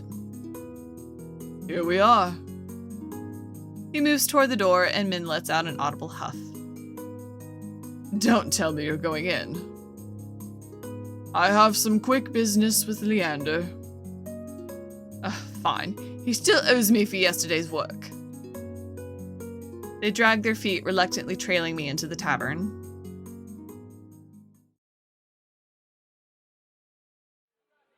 As soon as the doors open, a wave of sticky heat rolls over me. In the hour since I left, the wick has grown suffocatingly crowded. Karas stands out, easily a head taller than most. Even so, I nearly lose sight of him amidst the sea of swarming bodies. Pardon me? The crowd parts as though answering his request. Karas glances over his shoulder at Min and me before gliding through. How can anyone breathe in here? Min follows Karas at a clipped pace. Leander is right where I left him. Although he's traded places with the bartender, he holds pear shot glasses filled to the brim with luminous green liquid. And now for the finishing touch. A flash of magic paints the glasses white with frost. You're never gonna guess what's in these. Leander glides the glasses across the bar, and I get my third and fourth shocks of the evening in rapid succession. Ice leans against the bar, an elbow propped up on the counter. Are you kidding me? He catches the glasses and lifts one to the light before turning it upside down. The contents, magically congealed, stay firmly in place. You're supposed to make drinks, pretty boy. Don't tell me you're wasted already. Beer, perched on the bar's counter beside Ice, takes a single look at the shot glass and shakes his head. What have we here? A bucket full of boogers? Leander's nose treasure? You've eaten worse. Beer's lips twitch and his ears flatten when Ice offers him a glass. He turns his cheek with a sniff and Ice just snickers. Howard.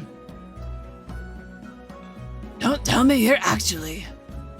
In one fluid motion, Ice throws back his head and downs the shot. Drinking that? A dark look crosses Ice's face. It's chewy. Gross. Chewy? Wait, let me try that again. Behind me, Min grumbles. I told you this place was a nest of degenerates. If it isn't Karas and Min. At the sound of Leander's voice, Min's pale eyes grow wide. They look ready to bolt until Karas sets a hand on their shoulder. I promise this will not take long. Min's eyes dive from Karas's hand to his face, then soften. Fine, you first. While they step forward, I linger behind, struck by a sudden revelation. All of the people I've met today know each other. Good evening, Leander, Ice. Another drinking competition, I presume. Oh, is it evening already? Could have sworn something earlier. Could have sworn it was earlier. Excuse me. Just some friendly rivalry, Doctor. Nothing to be afraid of. Karas acknowledges Leander and Ice with the slightest nod, ignoring Veer entirely, not that Veer seems to mind. He tilts his head and an impish smile curves his lips when he spots Min looming silently behind Karas. I almost didn't see you there, Min. Looking for your booster seat? Min pushes back their hood. They level Veer with a cool look. I thought Ice wasn't allowed to bring pets in here. Veer's tail gives an angry twitch.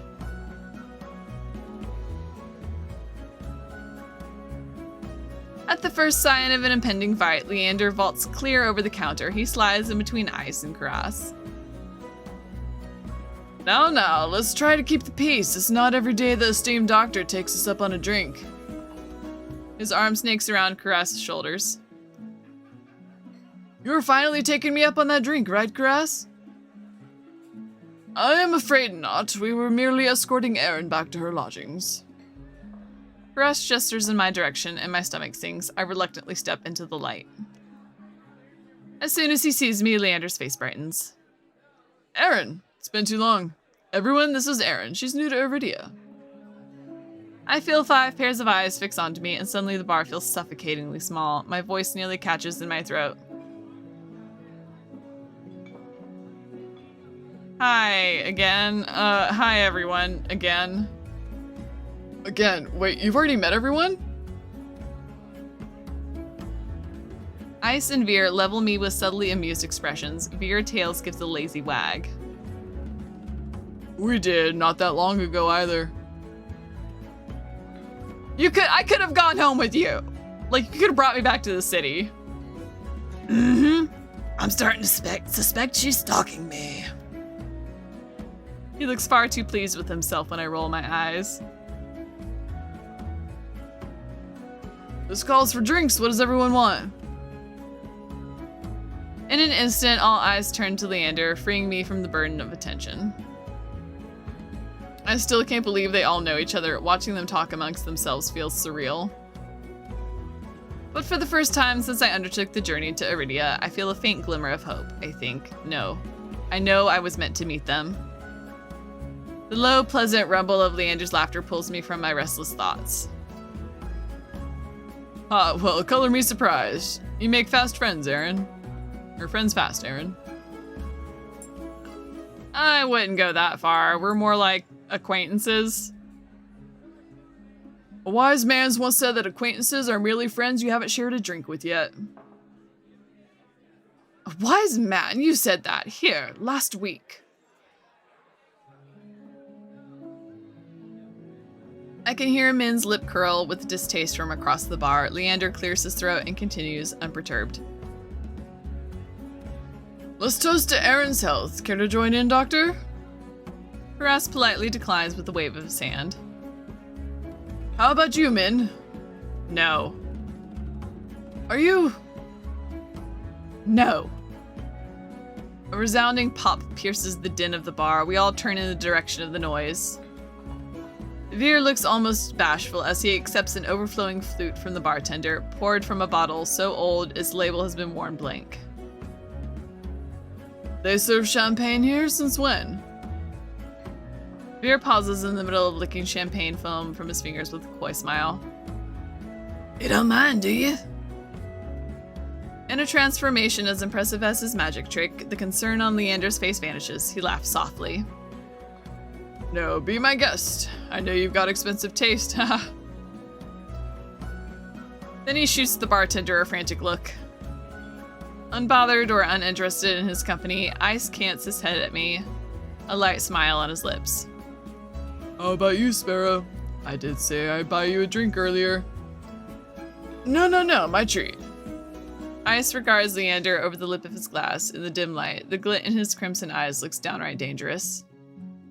What'll it be, Erin? Well, I had water earlier. I've had one heck of a day, so I'm gonna take that drink. I'll take you up on that drink as long as it's not one of those green shots. Don't knock them till you tried them. They taste better than they look. Somehow, I doubt that, but I hold my tongue long enough for Leander to go behind the bar. He's lying, isn't he? When I glance at Ice, he only shrugs. Like I said, they were chewy. Probably poison too. He considers his own drink a tumbler of amber-colored whiskey. Leander's tried to kill me a dozen times by now. It's always a gamble. Veer clicks his tongue in disapproval. When he finally looks my way, it's with a half-lidded gaze softened by his third glass of champagne. Were I you, I wouldn't let Leander put anything in my mouth. He fans his fingers over his chest, voice dripping with fake reverence. The Wetwick is one of the finest drinking establishments in all of Iridia. While you're here, you may as well partake of the signature watered-down drinks and stale nut leather.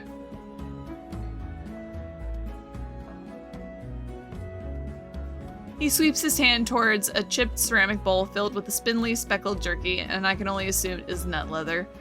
What is with the food in this city? As abysmal as you make it sound, this place is completely packed. It's not all bad. Depending on the day, the food's edible. Ice takes a measured sip of his drink. Gotta stick around for the real attractions, though. Before I can ask what he means, Leander returns with the tumbler that he sets in front of me. Uneven chunks of ice bob in a pool of reddish-purple alcohol. I eye the drink suspiciously. It better not be another disgusting concoction of Leander's.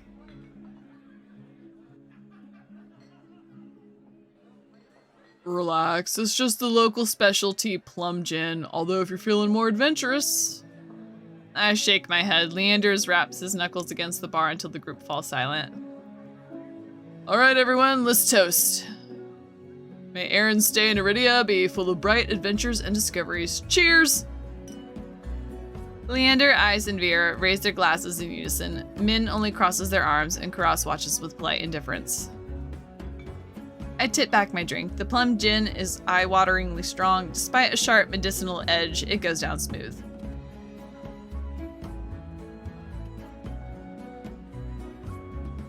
One sip softens the edges of my vision. The next fades the din of the crowded bar into a low, persistent murmur. I find myself unwinding for what feels like the first time in years.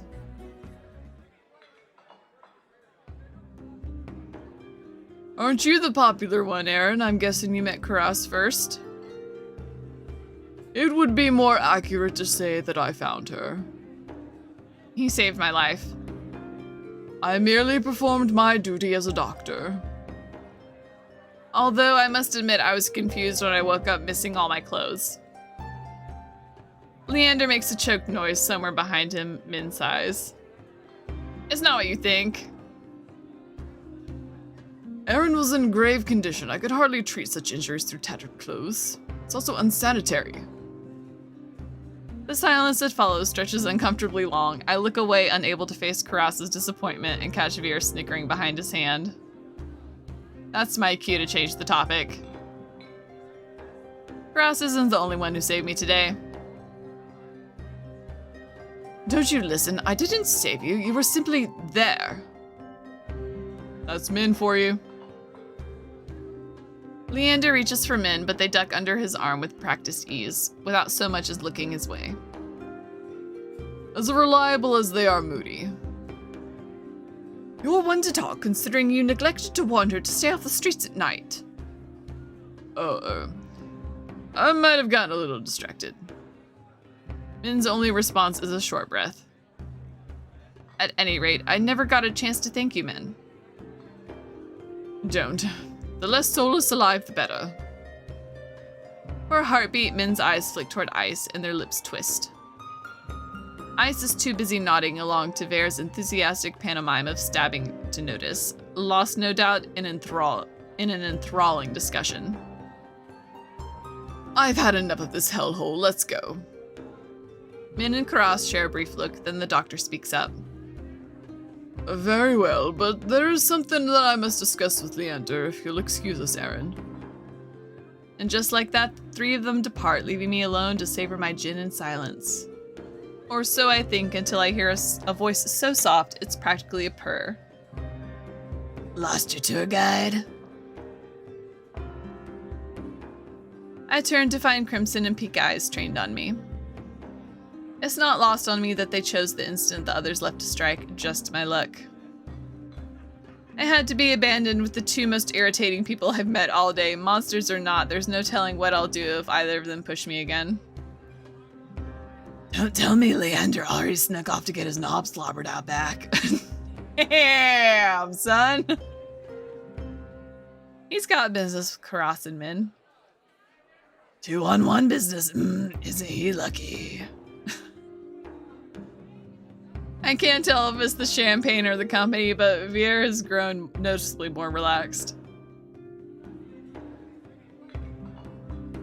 He sits with his chin propped on the back of his hand. His ears twitch whenever a hiccup shakes his shoulders. Why are you so far away? Come, join us. He passes the empty bar stool beside Ice, but I hesitate. The smile Veer wears is sweet and distinctively sly, and with the drinks in the mix, I dread how he and Ice will mess with me next. We don't bite. I'm not sure about that. Just hours ago, he tried to rob me and you threatened me. Me? Steal? Surely you must be mistaken. You sure it was me? Yes, it was you. And then you had the gall to kick me out just so you could go drinking. He gives another one of his shrugs. I was lonely. A simpler answer than I expected, but I guess I can't fault him for that. Veer suddenly slumps forward, gossamer sleeves pooling where he rests his elbows on his knees. Ice sets his hand on Veer's waist, narrowly preventing him from tipping off the counter. How about we start fresh, Begin with proper introductions, get off on the right foot and whatnot. I'll start. The name's Veer, hunter extraordinaire. Veer's right hand flutters to his chest and he bows his head, flinching when hair falls into his eyes. Ice doesn't say anything, so I suppose it's my turn now. I'm certain you already know my name. Are not to when Leander shouts it every other second. Veer tips back his head and drains the rest of his champagne. It's a pleasure to formally meet you, Aaron. He says my name slowly and deliberately, savoring every syllable, all 2 syllables. A tingle jumps down my spine. I quickly turn my gaze away. Ice smirks at my reaction over the rim of his glass. Is something funny? Nope. I open my mouth and close it just as quickly. They want me to react, goading me into another ridiculous game. While their sharp, cat-like eyes keep me on edge, something about this tension is fun. It must be the gin. A flash of white over Ice's shoulders catches my eye. Across the bar, Karas heads for the door. I don't see Leander or Min, but it feels wrong to leave him without saying goodbye. I'll be back. Veer hums and whacks his fingers at me as I leave. I slip through the crowd, careful not to touch anyone, but just as I'm nearing Karas. Ah! I stagger, shoulder checked by a man with a neck thicker than both my thighs. He stares down at me, nostrils flaring. Out of my way, shit stain! My words spill out on their own. You watch it! I regret them as soon as they leave my mouth. That fucking gin. The roughneck wheels around, shoving a bloodhound out of the way so he can close in on me. What did you say? He shoves me backwards, sending me stumbling to the sticky floor. I'm fine, but my heart leaps into my throat when I see the roughneck bearing down on me. You're trying to start something here? The roughneck freezes, his fist cocked back. A group of bloodhounds called by the commotion circle him, sizing him up. I can read. For what feels like an agonizingly long moment, the roughneck looks from me to the bloodhounds. Finally, he sniffs and spits out on the floor next to me. The lob narrowly misses my cheek. Gross. Screw it, too many freaks in this circus tonight. He turns his back on me. He comes face to face with Ice. A dangerous smile spreads across his face. You'll do. What happens next is a blur. Ice Fist crashes into the roughneck's jaw, causing an eruption of gasps, shouts, and even cheers around us. I scramble to my feet right as the frantic crowd swarms around me, cutting off my sight of everything and everyone. Through the ruckus, I hear Leander shouting, Hey, Ice, take it outside. Ignore them, everyone. Look, drinks are on me. With those 4 words, the wick erupts with hoots and hollers. The ring around me disperses as bloodhounds and onlookers rush towards the bar. Through the thinning crowd, I catch glimpses of familiar faces. Ice vanishes out the back, dragging the roughneck behind him. Ross lingers near the door, searching, I suspect, for any wounded before he departs. Min draws their hood up tight as they slip out a side door. Walavir leans over the counter to swipe a glass of wine from behind the bar. And Leander, seated at the opposite end of the bar, gestures dramatically and apologetically at the bartender. In the space of a heartbeat, I realize there's no telling when or if I'll see any of them ever again. Whoever I pursue may be the last person I get to speak with tonight. I follow. Alright, so it seems like we're about to enter into the final phase of the demo, depending on who we decide to follow out of the bar. I am going to let a random number selector choose my fate. I've got it pulled up, 1 through 5, and generate like top to bottom. Ice is 1, Leander's 5, and number 2, we're gonna follow Karas.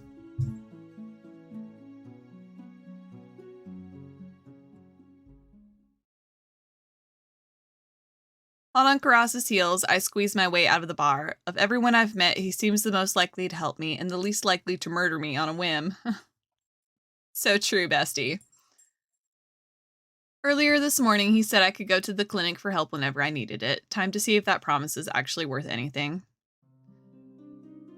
I breathe a sigh of relief once I'm free of the crowded bar. Karas, hearing me, turns my way. Aaron, you seem upset. I take it the Amaryllis district was not to your liking. The mage who raised me sometimes made bizarre comments about the Amaryllis district, and now I think I have an inkling of what she meant. That's not why I stepped out. You are not in need of treatment after that fall, are you? I scowl up at him and he holds his hands in a mollifying gesture. I apologize, Aaron. Please continue. About time. I don't know who this is now. New character? Someone cuts right across me toward Karas, stopping us both in the middle of the street. Even in the dim pink haze that seems to blanket everything, there's no mistaking the pressed white uniform and stiffly starched hat. Another Cenobium cleric. I hastily step back, making myself as inconspicuous as possible. Can I help you? Nervous onlookers hastily part around Karas and the cleric. The two form an island of white in a sea of teeming color. Enough. You know why I'm here. Then I hope you find this edifying.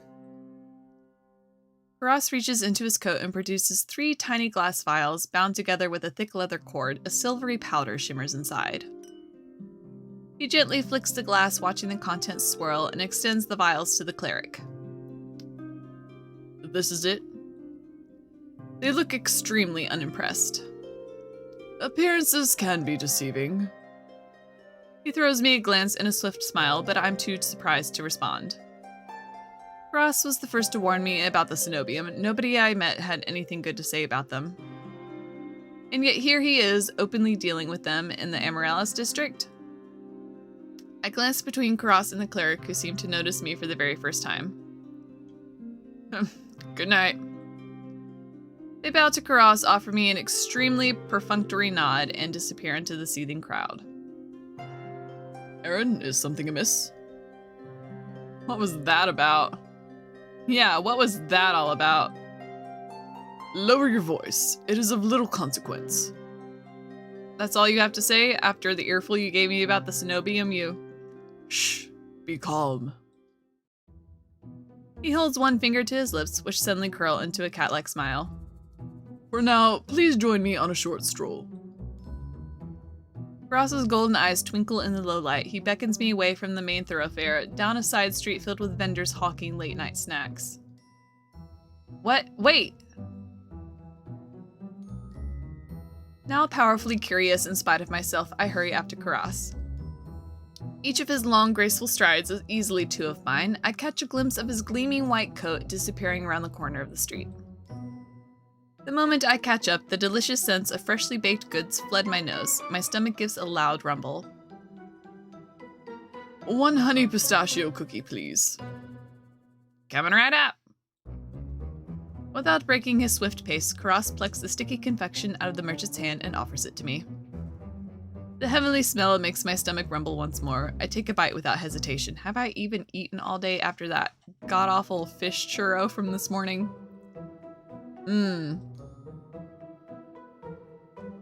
Karas watches me with an indulgent smile, and I notice he hasn't gotten anything for himself. You're not hungry?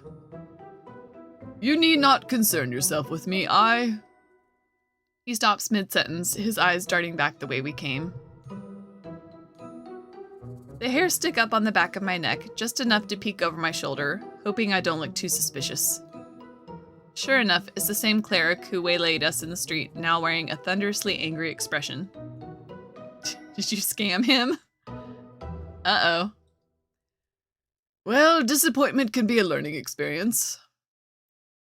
Glimmers of realization dawn over me as I stare up at him.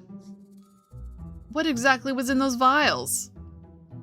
Perhaps a rare and potent alchemical catalyst. Or some stale fish skin. The two do resemble one another, and it can be hard to tell them apart. Is he serious? I chance another glance at the cleric, who's now trying to elbow their way between the food stalls. A few people make way, but most don't even notice their efforts. The street is far too crowded with hungry patrons. Shall we? Without even waiting for a response from me, he glides swiftly into the crowd once more. Is there a point to all this?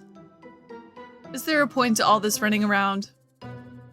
In addition to my personal amusement, I suppose I would like to show you the sights.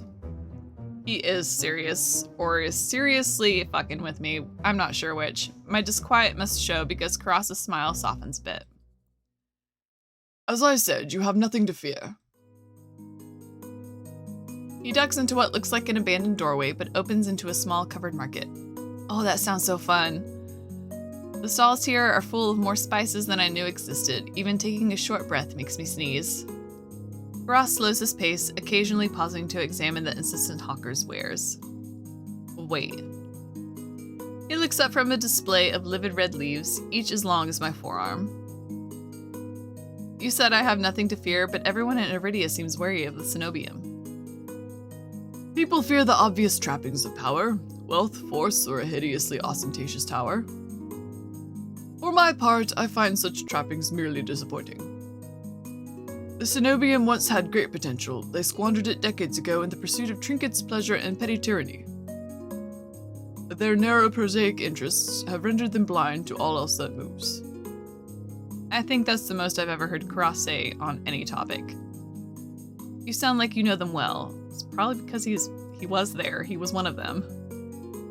Karas lets out a long, low sigh. You miss little, Aaron. Familiarity breeds contempt, and I am more familiar with the cenobium's crude methods than I would like. Now I'm getting somewhere, something beyond vague warnings or soft deflections. I decide to press the point while I have the chance. Familiar how? Karas stops right in front of a display of pickled fruits, and I nearly run into his back. He steps aside at the last moment. His arm rests gently but firmly on my waist. I tense, but he's careful to avoid my bandaged hands. Our pursuer refuses to take no for an answer.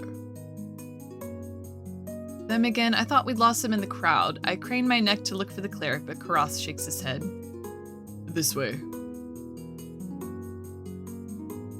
The next street over seems to be home to high-end brothels. It's full of steep stairways and shadowy passages, perfect for discreet trysts or losing a persistent tail. Pink curtains and painted facades sprawl around me like giant, colorful warren. It only takes a few more twists and turns down blind alleys and a narrow walkway before I've completely turned around. Cross, however, seems to be following some map in his own mind. He takes each turn with swift confidence, guiding me with an occasional nudge. The gaps between teetering buildings can hardly be called alleys, so narrow we have to pass through single file. Just a little further. The effortless grace which he moves is almost infuriating. It takes every ounce of concentration I have to avoid tripping over loose tiles, discarded clothes, and unidentifiable rubbish. Meanwhile, his long legs almost seem to float over every obstacle. His clothes are completely pristine despite the soot-stained walls on either side. How the hell does he do it? Some sort of enchantment woven into his jacket? A glamour spell? I'm still trying to puzzle it out when I realize how warm it is, with me practically tripping on his heels. The tiny gap between us seems to radiate heat, like beating midday sun on the longest day of summer. Stay close, or I'll get lost for sure. I definitely don't want to get lost here. I stay close to Cross as I can without actually touching him. I promise, I will not lose you. Was I that obvious? Our eyes meet, and despite my best efforts, I find it hard to hold his gaze. I've never seen eyes like his. Despite our dark and dingy surroundings, it's like Cross radiates his own light wherever he looks at me. Thank you for indulging me, Aaron. I believe we've lost our tail. It's much quieter on the edges of the Amaryllis district, and the deals in the shadows look shadier. Did you enjoy your impromptu tour? Relief escapes me in a tired laugh. After the day I've had, playing keep away from a Cenobium cleric seems almost normal. I wasn't in mortal peril, so that's a nice change of pace. He laughs too, a soft and pleasant chuckle, completely at odds with his usual cool demeanor. Are you sure we've lost the cleric? If there is one thing you can count on, it's the elitism of Cenobium's finest. They will not deign to follow us this far. He sounds confident enough. I was starting to wonder if he'd have to make a full circuit of the city to ditch them. A beam of moonlight cuts through the clouds, casting his face into sharp relief. However, I should escort you back to your lodgings. It would be unwise to let you go alone. What about you? Are you staying at the Wetwick? Of course not. Then you're going back to your clinic alone? You just said that was a bad idea. He pauses, stares at me, then his expression relaxes into a gentle smile. Fear not, Aaron. Only the most desperate or foolish would dare lay hand on me. It sounds insane after 2 near-death soulless encounters, but part of me believes him. The few people who are still out huddle beneath the street lamps and in doorways, desperate to be as close to safety as possible. Cross, on the other hand, looks more relaxed than I've ever seen him. He's strolling down the middle of the street, bold as if it were broad daylight. Even walking alongside him makes me feel more secure. Warmer both inside and out, I hang on to that faint spark of hope and screw up my courage. Did you mean it this morning, when you said I could come back to you for help? Every word. All his earlier mirth vanishes, replaced by calm focus.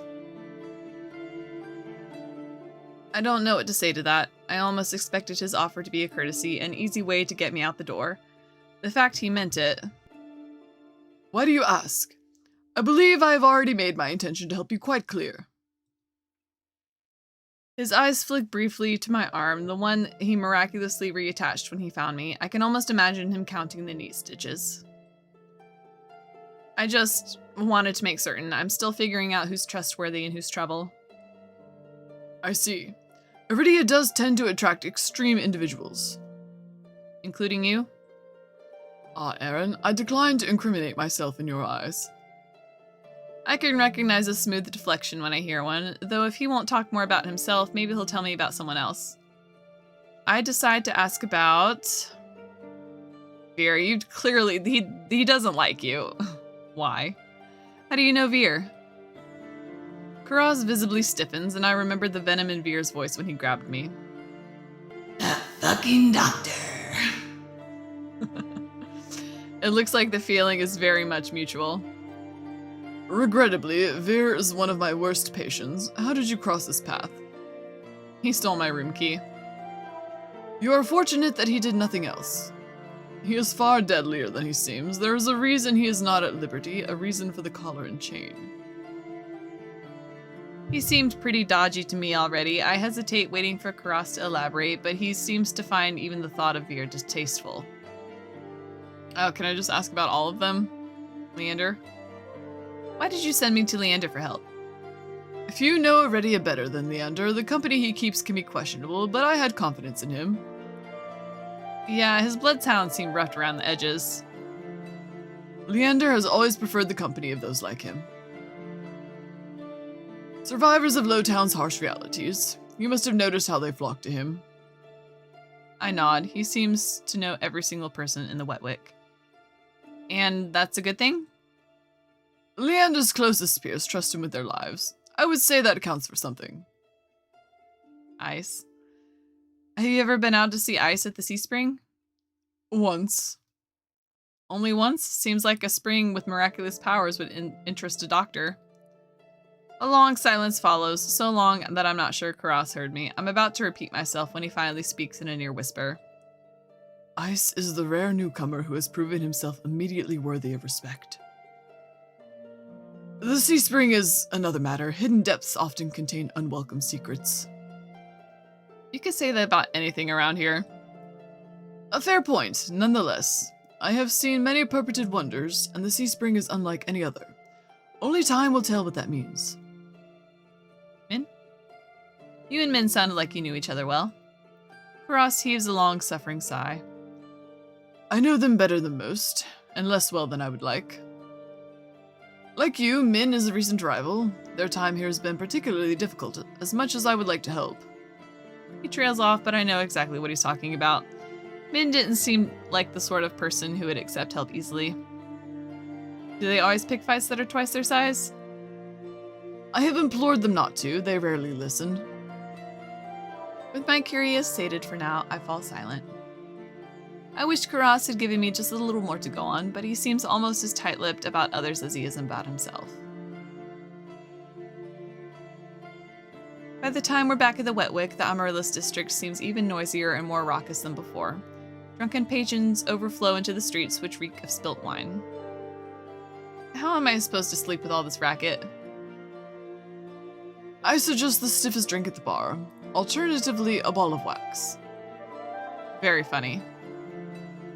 Even with how tired I am not sure I'll get a wink of sleep.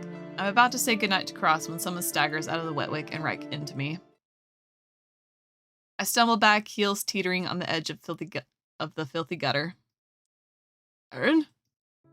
The next thing I know, a pair of warm arms catch me around the waist. I'm so clumsy.